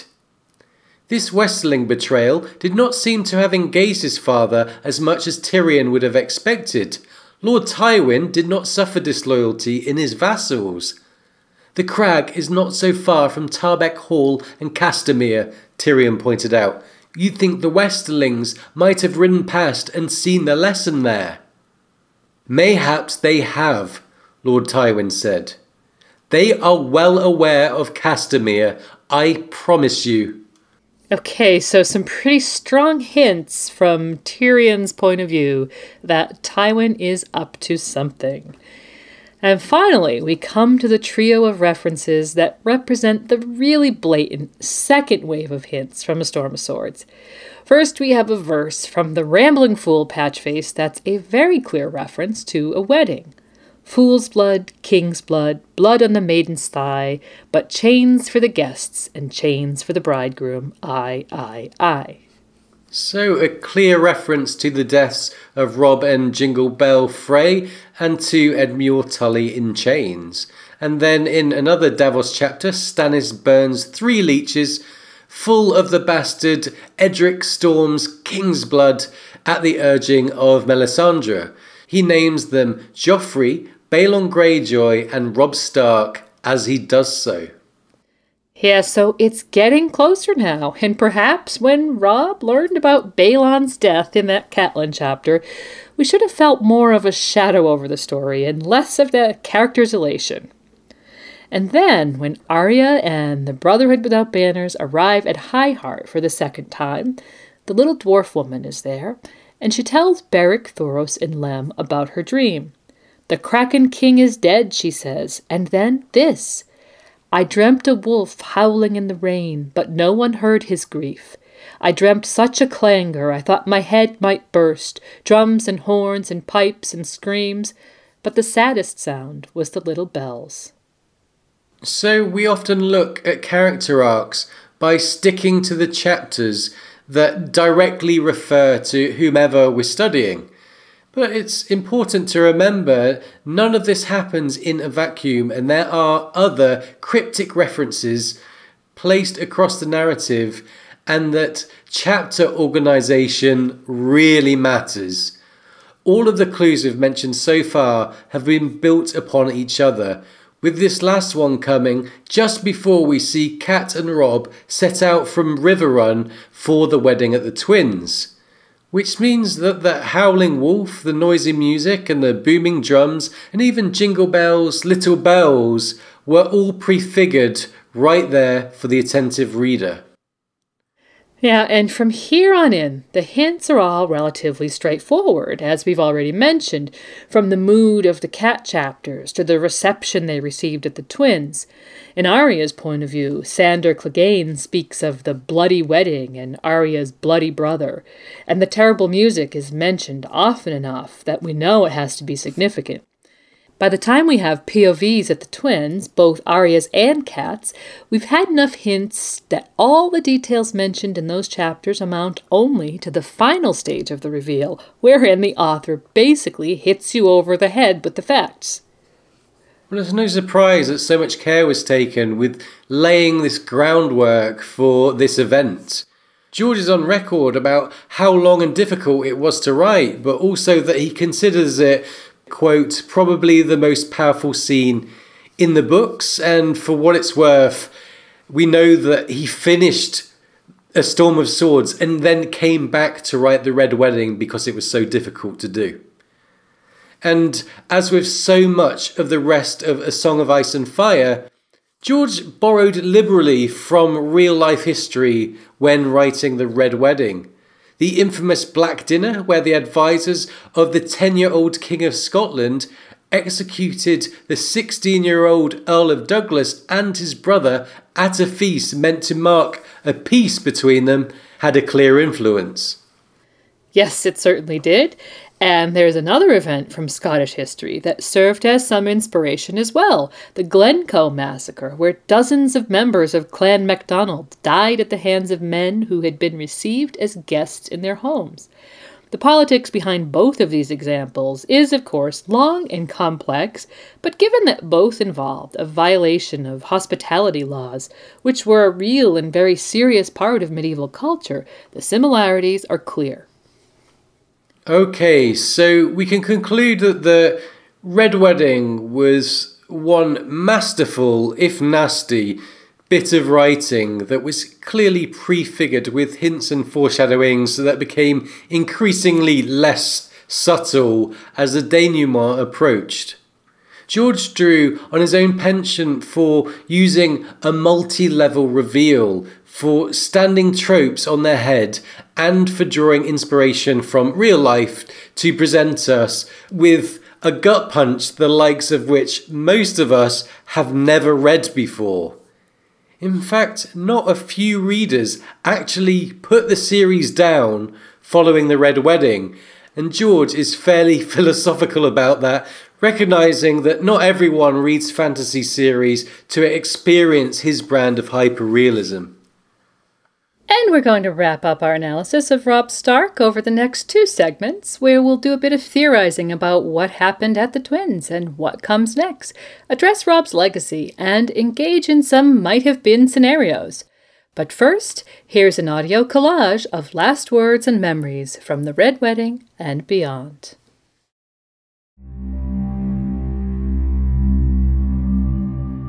Robb, get up! Get up and walk out! Please, please, save yourself! If not for me, for Jane! Now, Robb, walk out of here!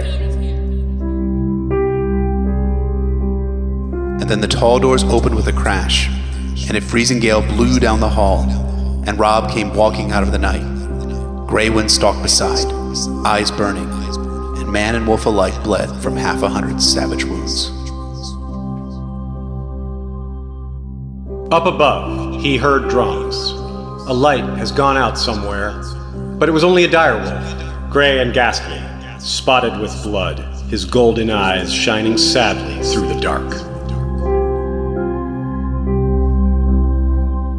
The old gods are dead, with mother and father, and Robb and Bran and Rickon. All dead.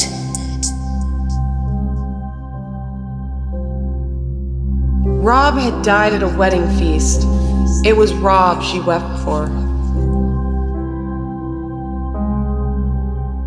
The dream he'd had. The dream Summer had had. No, I mustn't think about that dream. If he never talked of it, maybe he could forget he ever dreamed it, and then it wouldn't have happened, and Robb and Grey Wind would still be... Jane? Mother? Grey Wind.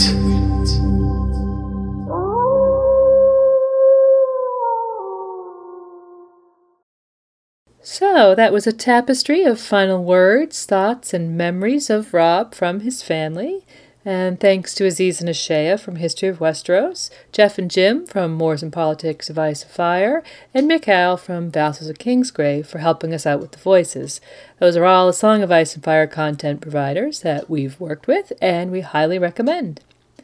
And now we're going to move on to a discussion of some of the theories that have arisen following the Red Wedding. First is the idea that Robb did actually manage to leave Jane Westerling with child.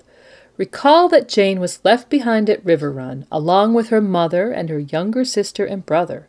Also left behind was Sir Brynden Tully, who was charged with her protection. Fans have noted that when Jaime met with Lady Sybil at Riverrun, we see only one sister, and speculation has arisen that perhaps there was a switch with Elena taking her older sister's place, and that Jane was being hidden away due to an advancing pregnancy. Yeah, around half a year had passed at that point since Robb rode away from Riverrun, and so any pregnancy would be quite far along and likely visible.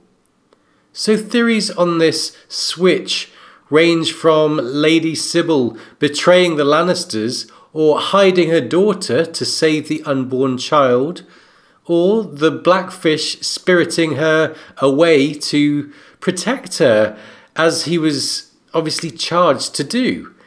We even came across one fairly wild theory that the Blackfish intended to father his own child on Jane and pass it off as Robb's.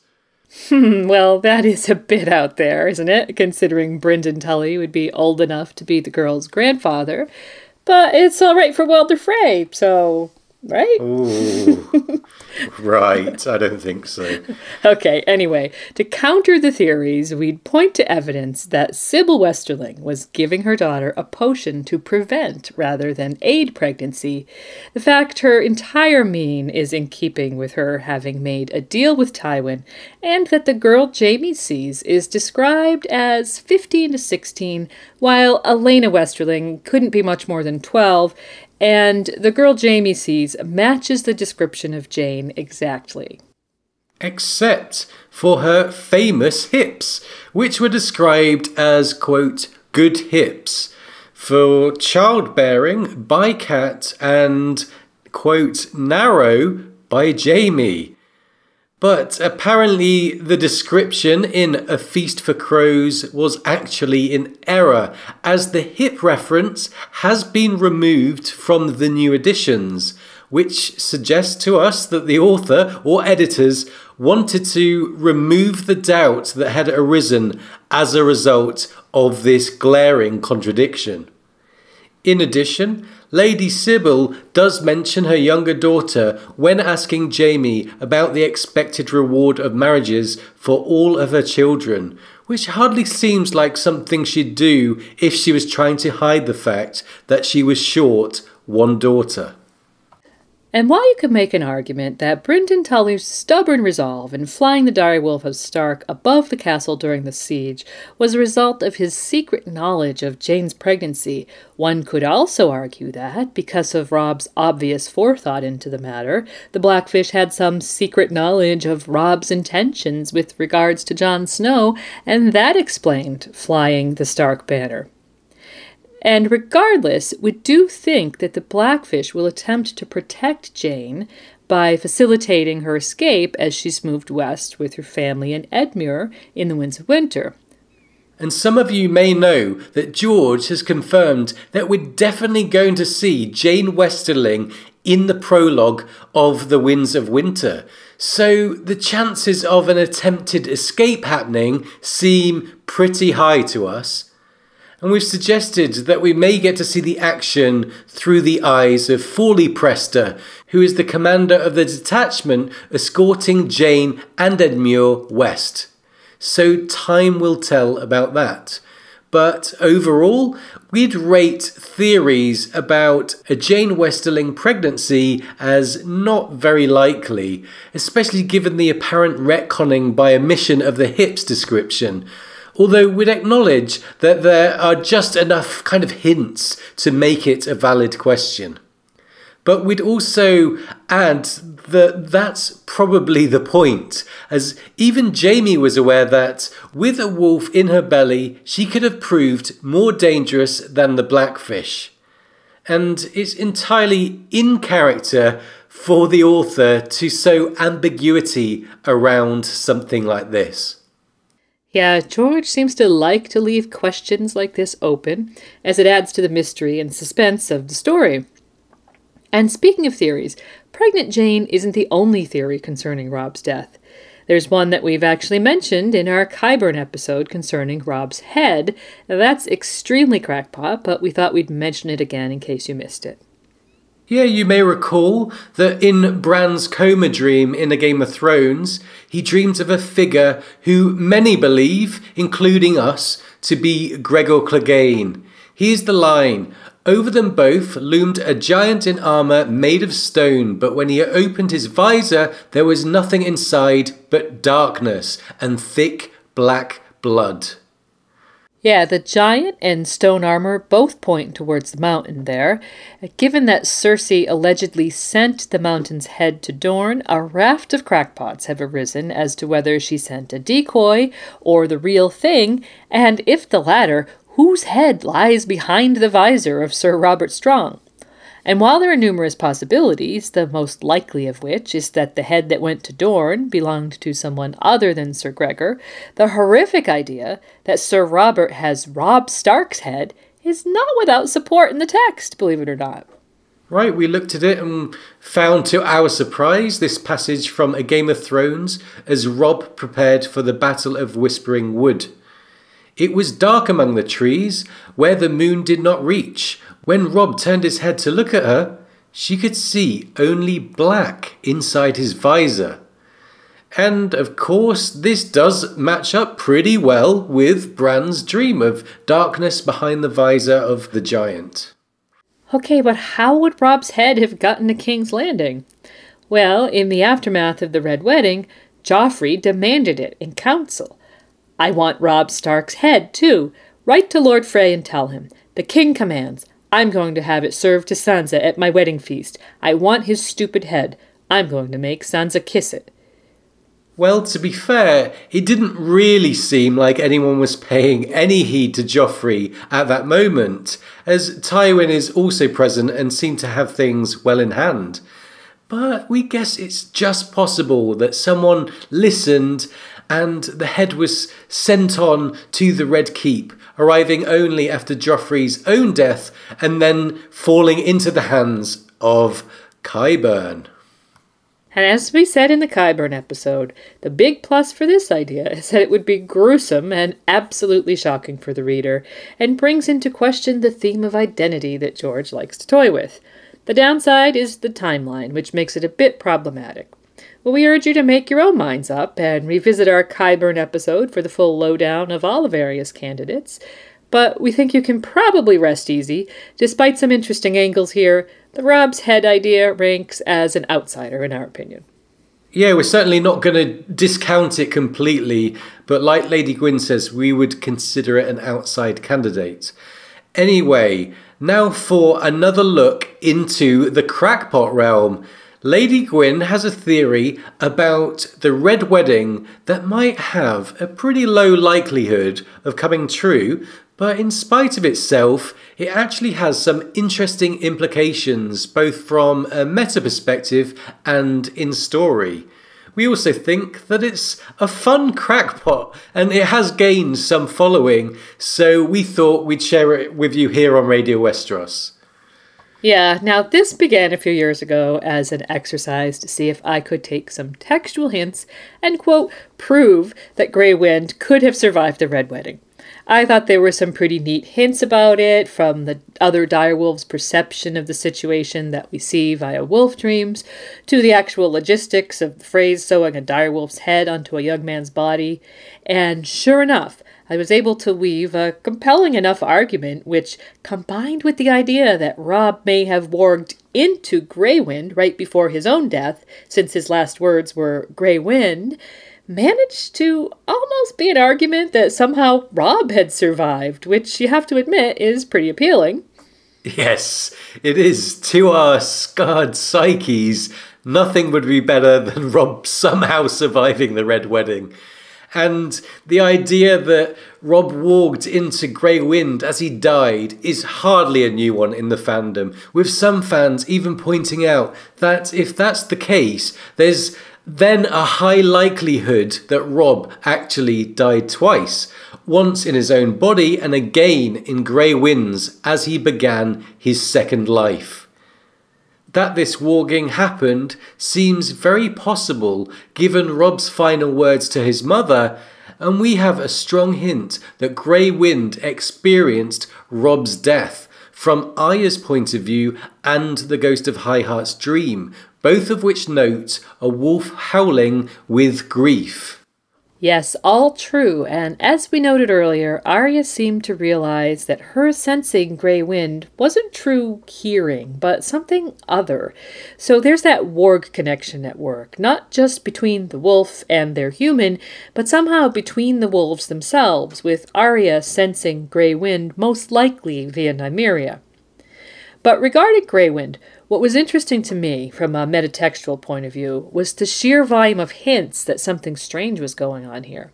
Robb already had a reputation for being a wolf man and turning into a wolf in battle, so the idea that the story about Robb's corpse having Grey Wind's head sewed onto its shoulders was a small folk's tale that grew in the telling, much like all those other tales, kind of made sense to me. Yes, so we pose. Could that horrifying story be some kind of exaggeration or falsehood? We do seem to lack actual credible witnesses, as we're going to discuss. And then there's the ghost's quote-unquote POV in A Dance with Dragons, where he thinks about his littermates. So listen to this one very closely. Once they had been 6, 5 whimpering blind in the snow beside their dead mother, sucking cool milk from her hard dead nipples whilst he crawled off alone. 4 remained, and 1 the white wolf could no longer sense. Yeah, and what's interesting about that is that it can be interpreted several ways. Either quite simply that there were 6 pups, and now only 4 remain, 1 of whom Ghost could no longer sense. But notice that Ghost considers himself as a part at the beginning, so the 6 pups were originally 5 plus 1 other, Ghost. What if the remaining 4 were simply 4 out of his 5 siblings? Or alternatively, it could be a simple math problem. Note the use of the word "and" here. 4 remained, and 1 the white wolf could no longer sense. Yes, so in that case, 4 and 1 equals 5, meaning 5 of the original 6 remain.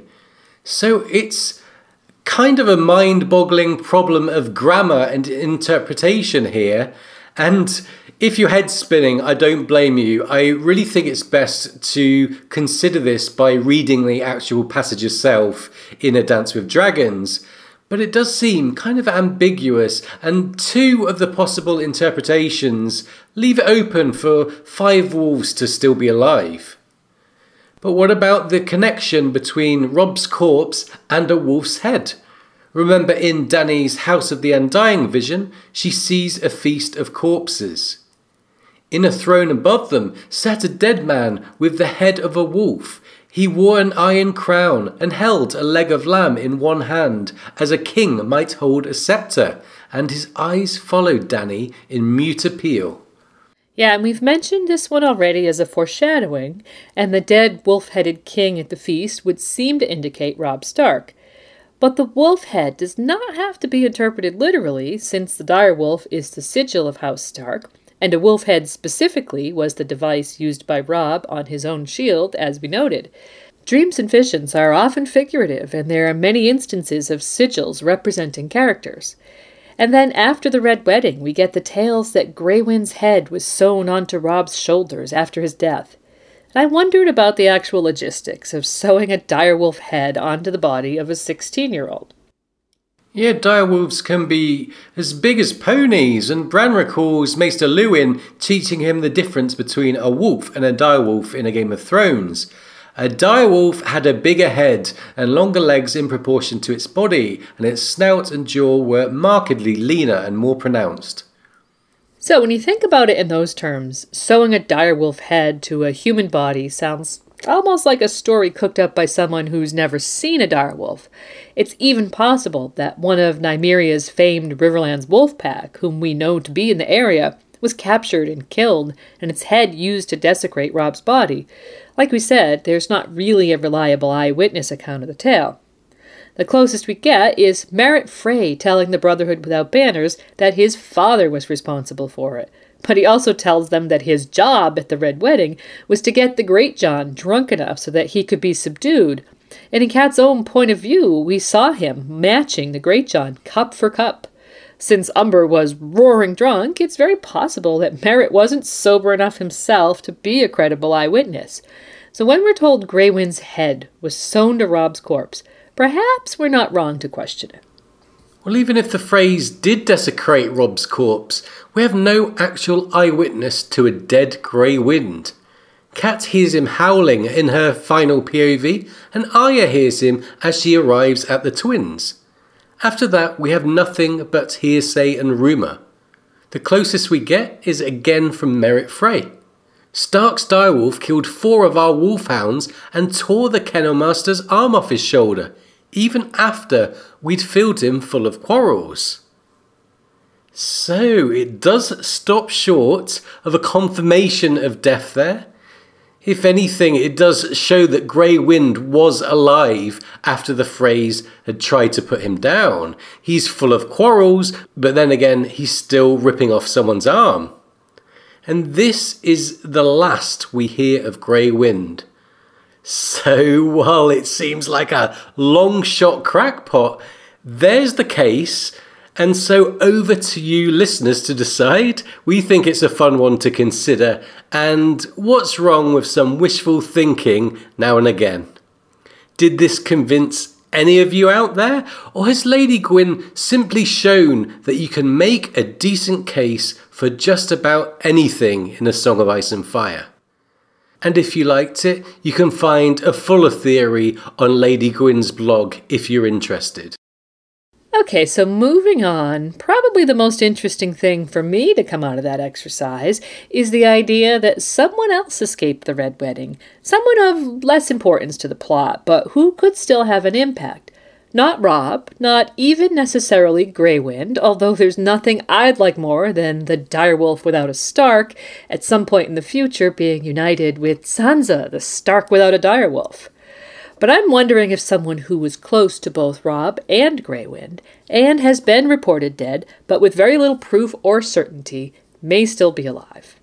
Yes, so Grey Wind being alive, I consider a long off crackpot, but this one I think might be just a bit more reasonable. And of course we're talking now about Reynold Westerling, Jane's younger brother, called the Knight of the Seashells by more than one observer after his seashell sigil, and a close companion of Robb's.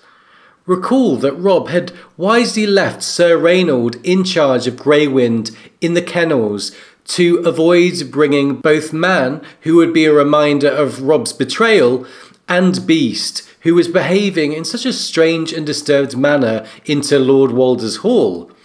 And in A Feast for Crows, Lady Sybil asks Jaime to investigate her son's fate, saying, "Reynold was a knight and went with the rebels to the twins. If I had known what was to happen there, I would have never allowed that. Reynold knew naught of any of the understanding with your Lord Father. He may be a captive at the twins."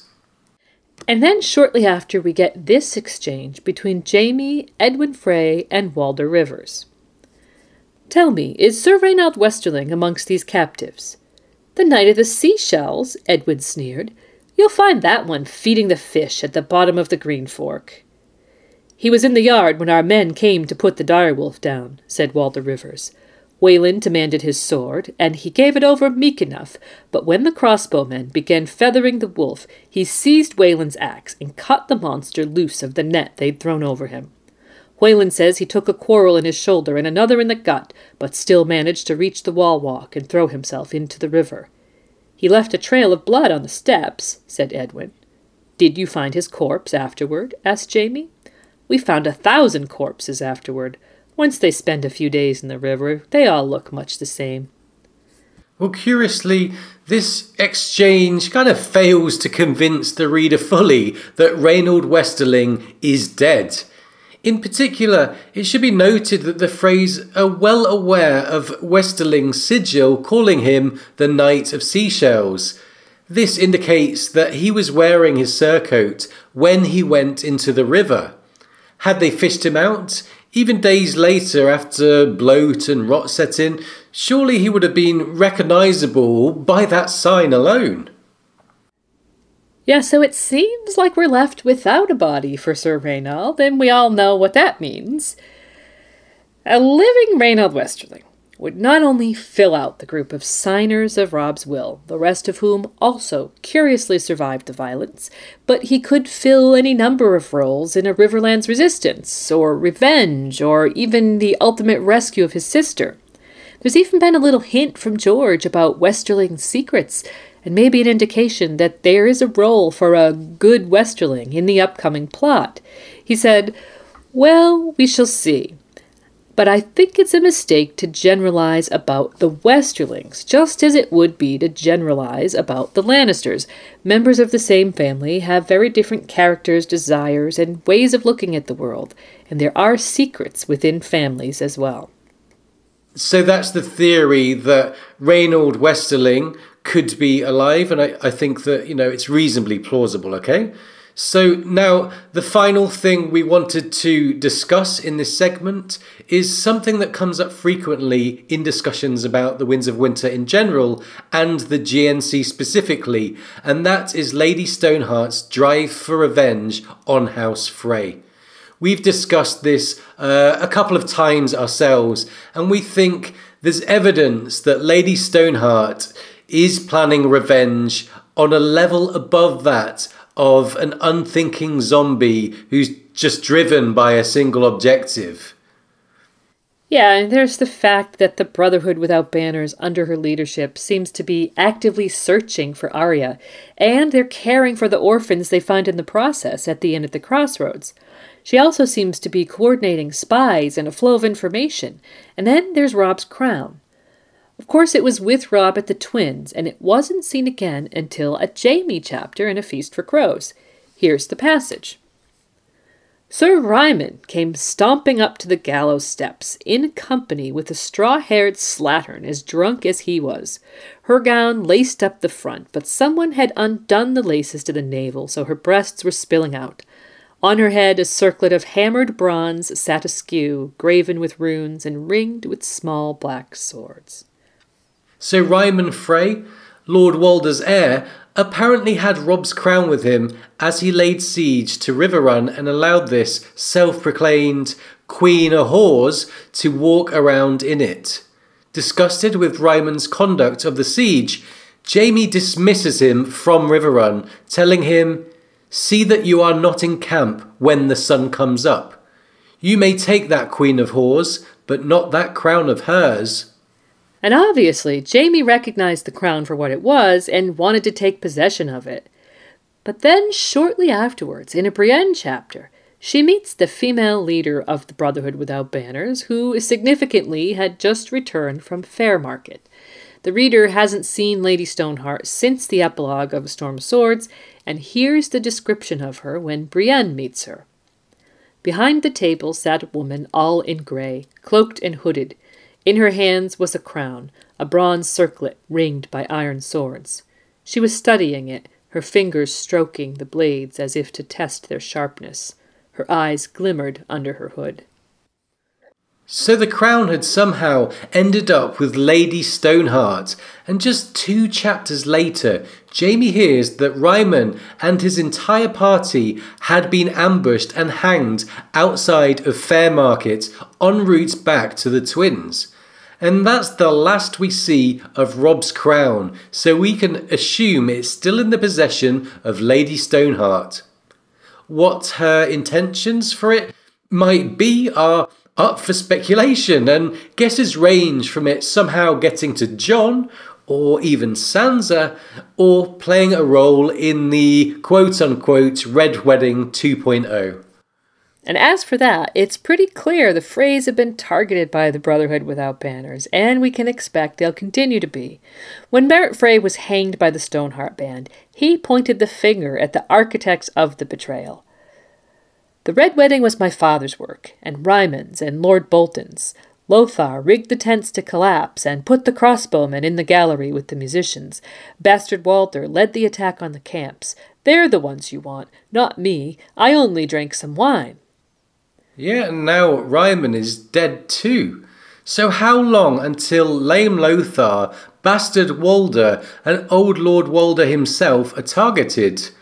And we're pretty damn sure the end will come for Lord Walder, and that it won't be old age that takes him in the end. We even have an idea that originated from Kat's own thoughts in A Game of Thrones as she negotiated the crossing with Lord Walder. He was difficult to deal with in the best of situations, and this was a situation in which he felt he had the upper hand. In a moment of irritation, it says, Catelyn would gladly have spitted the querulous old man and roasted him over a fire. Yeah, so we've wondered if there's a fiery death in store for Lord Walder, and given the association of spits with food, if there could even be another serving of Frey in the future, perhaps the equivalent of Frey pies in the Riverlands, a revenge served aptly in the spirit of the northern legend of the Rat Cook, which embodies that pertinent issue of guest right. And combine that with the numerous fan theories about how a Red Wedding 2.0 will go down in the Winds of Winter, and our own conviction that the evidence points to organized plotting by the Brotherhood Without Banners in the Riverlands, and we remain hopeful, maybe even convinced, that winter is coming for the Freys, and stark Tully vengeance will be in the air when the Winds of Winter hit the Riverlands. Yes, and talking of being hopeful of such things, we have to point out that we also expect George to show us, as usual, that vengeance isn't necessarily sweet. And whether he does that by making us sympathise for the victims, or by showing us how vengeance can wreak havoc on more than its intended victims, or both, remains to be seen. But we do look forward to it nonetheless, even if it's in a morbid sense. And now, before we move on to our final segment and a discussion of Robb's legacy, here's a word from today's sponsors.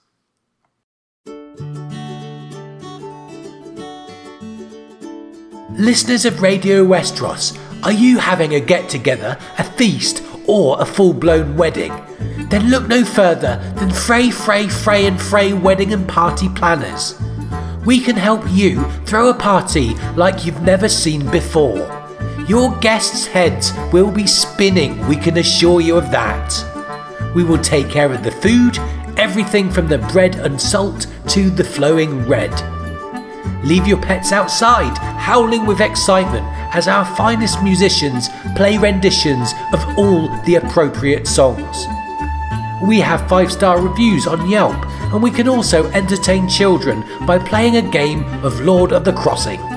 Just remember to say, heh. Whether it's a white wedding, or a blue wedding, or any other colour of wedding that you can think of, our planning will leave your guests crying out and in stitches. Frey and Frey Wedding and Party Planners. It's a family affair.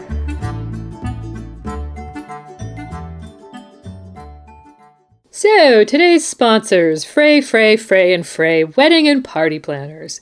And of course, we're all looking forward to the next wedding planned by a group of Freys, aren't we? Yes, we expect the red to be running once again, don't we? Yes, we do. Maybe not quite the way the Freys expect it to, though. Okay, so now we're going to return to Robb's legacy. Since his siblings are all still alive, and we expect Robb's life and death will continue to impact their arcs through the rest of the story. While he lived, Robb represented the hopes of House Stark and the future for his siblings. Even for Jon at the Wall, the importance of redeeming their father's honor can't be understated, while for the others, Robb's success would have meant safety and the chance to resume their once bright futures. Yeah, we see that very clearly when Sansa thinks about Robb beating Joffrey. And Bran thinks, Robb will come back from the south soon, I know he will. He'll come back with all his banners and chase the Iron Men away. Meanwhile, Arya in the Riverlands, listening to Roose Bolton's meeting at Harrenhal with the Freys, who were suggesting Robb should surrender following the Lannister victory at the Blackwater, thought, he'll never bend the knee. Never, never, never. And her entire odyssey from Harrenhal to the twins was nothing less than an effort to find Robb, who would make everything all right for her at last. Yeah, altogether, the confidence his siblings placed on him during his life mirrors the level of despair they felt at his death. But as it happens, the events near the end of Robb's life and his death would have profound effects upon them all. And for starters, consider the obvious. Jon Snow has, we're fairly certain, been named Robb's heir. With rumors swirling of all kinds of potential plots to raise him up in place of his dead brother, Robb's death may prove to have a profound effect on Jon for reasons that go far beyond Jon's obvious grief at his brother's loss. In accepting the acclamation of his bannermen, Robb set a precedent in the North for the re-establishment of the office of King in the North that had lain dormant since Aegon's conquest. Yeah, and chances are at least some of those bannermen may attempt to proclaim Jon Snow legitimised as Jon Stark as King in the North. But as we mentioned in our North Remembers episode, we can't ignore the possibility that there are others who will want to use Sansa and or Rickon as candidates to advance their own agendas. We already see Sansa being used by Peter Baelish in the Vale, and he's relatively forthcoming about his plans to take the north for her using the Vale army. Throw in Wyman Manderly's possible support of Rickon as a candidate, and there's a chance that Robb's death might lead to some short-term conflict between rival Stark siblings. Well, as we've mentioned, we don't see that being a long-term situation, for, unlike the Lannisters, the Starks weren't raised to be in competition with one another. In fact, Ned's legacy to his children should provide them the mutual strength and closeness to rise above any such machinations in the long term. Add to that, we don't see too much of a future for poor Rickon, and we think it will come down to Jon and Sansa at long last finding common ground, and we think there are already hints that that will happen. Okay, so speaking of Sansa, it's worth pointing out that Robb's acclamation as King in the North probably has a lot to do with why she found herself married off to Tyrion Lannister in A Storm of Swords. Had the Lannisters not needed her claim to counter her rebellious brother, they might just as well have married her to Lancel or one of his brothers, as Cersei considered in A Dance with Dragons. Of course, the Tyrell plot to spirit her away to Highgarden and marry her to Willis played a major role in the Tyrion marriage, but her claim was just as important to the Tyrells, since having Robb's heir would have been a powerful move by the Tyrells in their power play with House Lannister. Which actually brings us to another theme we wanted to address from Robb's arc, that of might-have-beens. Now this is something we typically stay well away from in analysis because we try to limit speculation to things that are supported by the text, and by their nature, might-have-beens are generally not textually supported. But in the case of Robb and Cat, we see the characters themselves engage in this kind of speculation, enough that we thought it was worth talking about why George would use this device and what those alternate possibilities might signify. Yeah, after hearing of Sansa's forced marriage to Tyrion Lannister and unknowing of the foiled Tyrell plot to spirit his sister to Highgarden, Robb actually mentions to his mother, "If I'd offered to wed Sansa to the Knight of Flowers, the Tyrells might be ours instead of Joffrey's. I should have thought of that." And this mirrors a thought Catelyn had when Robb returned from the crag with his new wife. "If you had to fall into a woman's arms, my son, why couldn't they have been Marjorie Tyrell's?" So we think George likes to show how near a thing fate can be. To paraphrase from Homer's Iliad, fate stands upon the razor's edge. And history is littered with examples of this type of what-ifs, something a history buff like George would be well aware of.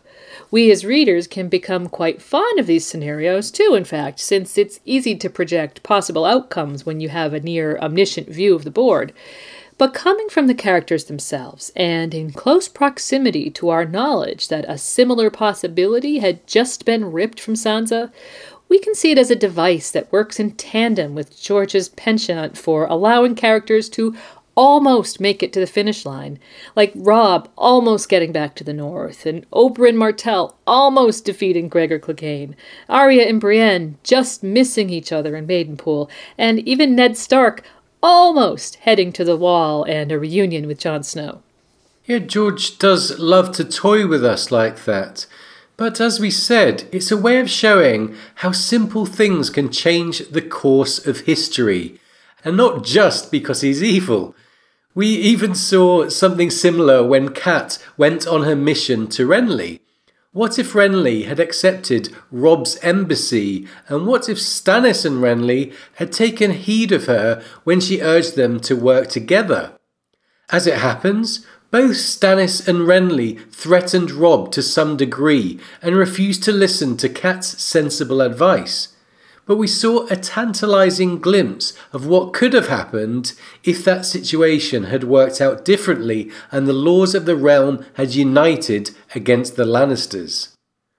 Well, we saw the change that can occur when lords unite against a king who has broken his feudal contract in Robert's Rebellion. There's no reason the same unity couldn't have been deployed against the Lannisters in the face of the truth of Stannis' accusations against Cersei. But this was a different time, and the lords didn't have the same strong bonds and a unifying leader as they had 15 years earlier. The name of the conflict says it all, the War of the Five Kings, and we'll be discussing this and much more in great depth in our next episode. Yeah, War of the Five Kings episode's coming up, and we're working on that right now. Finally, let's conclude by returning to something we started with back in the last episode. As Ned prepared to leave Winterfell, he told Kat to see to Robb's continuing education. If you recall, "He must learn to rule, and I will not be here for him. He must be ready when his time comes." So, when the time came, was Robb ready for leadership? We think it's pretty obvious he had a very talented military mind, as we'll discuss when we cover the War of the Five Kings, but he made some critical mistakes as well, such as failing to tell Edmure the extent of his plans when he marched west, and of course the Jane Westerling marriage, where, as we mentioned, he acted the honourable man, but failed as a king.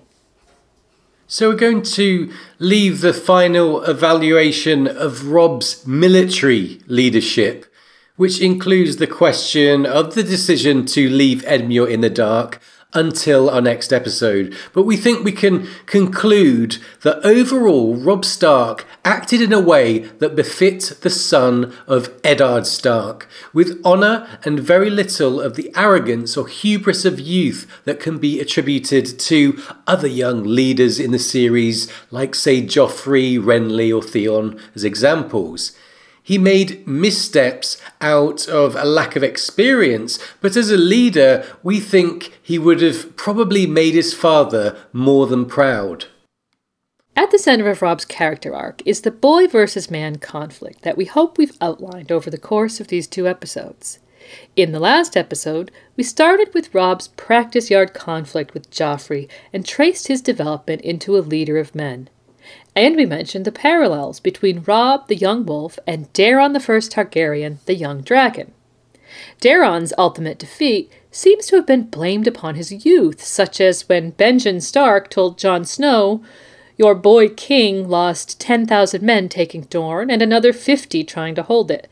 Someone should have told him that war isn't a game. But while Catelyn worried the crown is crushing him, he wants so much to be a good king, to be brave and honourable and clever, but the weight is too much for a boy to bear. We don't think Robb's mistakes can be attributed solely to his youth. In fact, Daeron Targaryen might have more in common with the, quote, Knights of Summer Catelyn observed in Renly's army, for although we can't say too much about his personality, we do know that Daeron insisted on the invasion of Dorne, whereas Robb initially acted in defence of his family and his own and his family's lands. Yeah, and the difficult decision to execute Rickard Karstark is presented as a choice Ned might have made, when Cat thinks he is only a boy and he had no other choice. So his youth is remarked upon, but it's not really the cause of the dilemma. But in the aftermath, he quarreled with his mother over her hope for peace, which is actually rooted in her anxiety for his life. She thinks how he is playing the boy when his response to her reminder about Torrhen Stark is met with anger and a reminder of his own that the Lannisters killed his father. And Cat's exact thoughts are, he is playing the boy now, not the king. And given their exchange, which so heightens Catelyn's anxiety for her son, involves a mention of the king who knelt, it brings us back to a thought she had in A Game of Thrones as they discussed gaining the crossing from Lord Walder. Did you teach him wisdom as well as valour, Ned? She wondered. Did you teach him how to kneel? The graveyards of the Seven Kingdoms were full of brave men who had never learned that lesson. Well, Robb certainly showed that he had the capacity to humble himself in his apology to Lord Walder. But in spite of his own strengths, it seems he ran afoul of the weakness of character of other men.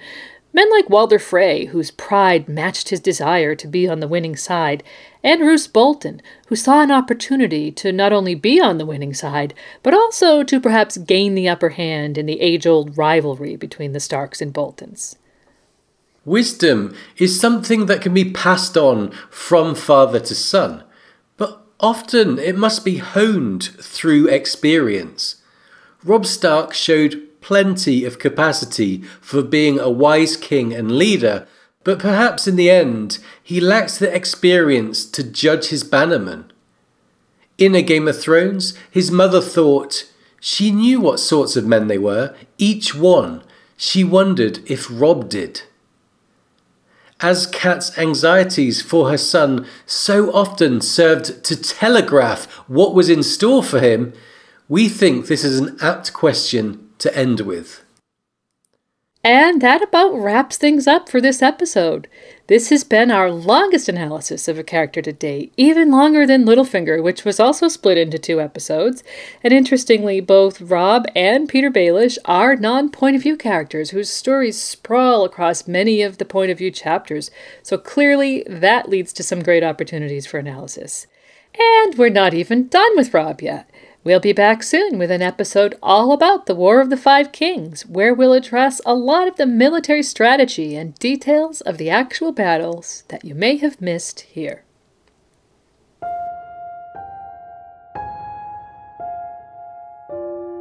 Thanks so much for joining us today. We hope you've enjoyed our extended look at Robb Stark. This presentation ran at over 5 hours in total, so thanks for spending that amount of time with us. Please consider being a patron of the podcast. You can find us on Patreon if you want to see how that works, with all the different levels of patronage and incentives available. When we return, we'll be talking all about the War of the Five Kings. It's a massive topic and is the action that underpins most of A Song of Ice and Fire, and we're excited to dig into it for you. And as usual, now it's time for us to give credit where credit is due. Thanks as always to George R.R. Martin for A Song of Ice and Fire, and for Kevin MacLeod for allowing us to use his music in our production. And as usual, we'll end today with thanks for our patrons from the Valyrian Steel and Castle Steel levels. So thanks to Vasily, Fatima, Alexis, Amber, Jessica, Kurt, Joe, Chris K, June, John H, Sir Bobby the Knight, tossed off the Valyrian stale chair, Melitza, Cinder of the Citadel, Joy B, Multude, Yorlen, AU Packmule, Painkiller Jane, Jax Cato, Mary H of House Stark, Marja the Mage, Lady of the Frostbanks, Rusted Revolver, William James, Sadie's Monkey, Lord Brandon Brewer of Castle Blackroon, Sworn Alesmith to House Stark, Grand Master of the Sithamancers Guild and Keeper of the Buzz, and Lady Direless of Castle Naki, the Alpha Patron. And thanks as well to the Red Woman, Arrow Doe, Anne, Sully, Christina, Clay, Demetrios, Edwin, Adam W., Faceless Miami Man, Jim, JT was here, Monaro Geek TV, Sir Matt of Wearside, Patrick, Scott, Tammy, Goldie Juke, Tim, Clarissa, Lady Storch, Ezra, Marcel, Vince, Bright Magpie, Joseph, Jonathan, Kevin, Doc Deckard, Adam C., Danielle, Tana, Dennis, Elizabeth, the Orange Man, Lady Nightwind, Lackland, and Yoan Longbeard the Well-Read, Wine Gobbler from Ultima Thule. As always, let us know if I pronounced any of your names wrong or if you have a nickname you'd prefer to use. Visit RadioWesteros.com for quick access to all of our podcasts. You can also find a link to our Patreon campaign, donate, and comment on our content there, or find us on YouTube. And of course, you can connect with us via Twitter, Facebook, Google+, or Tumblr. Thanks again for joining us. We'll see you soon with the War of the Five Kings. Bye for now.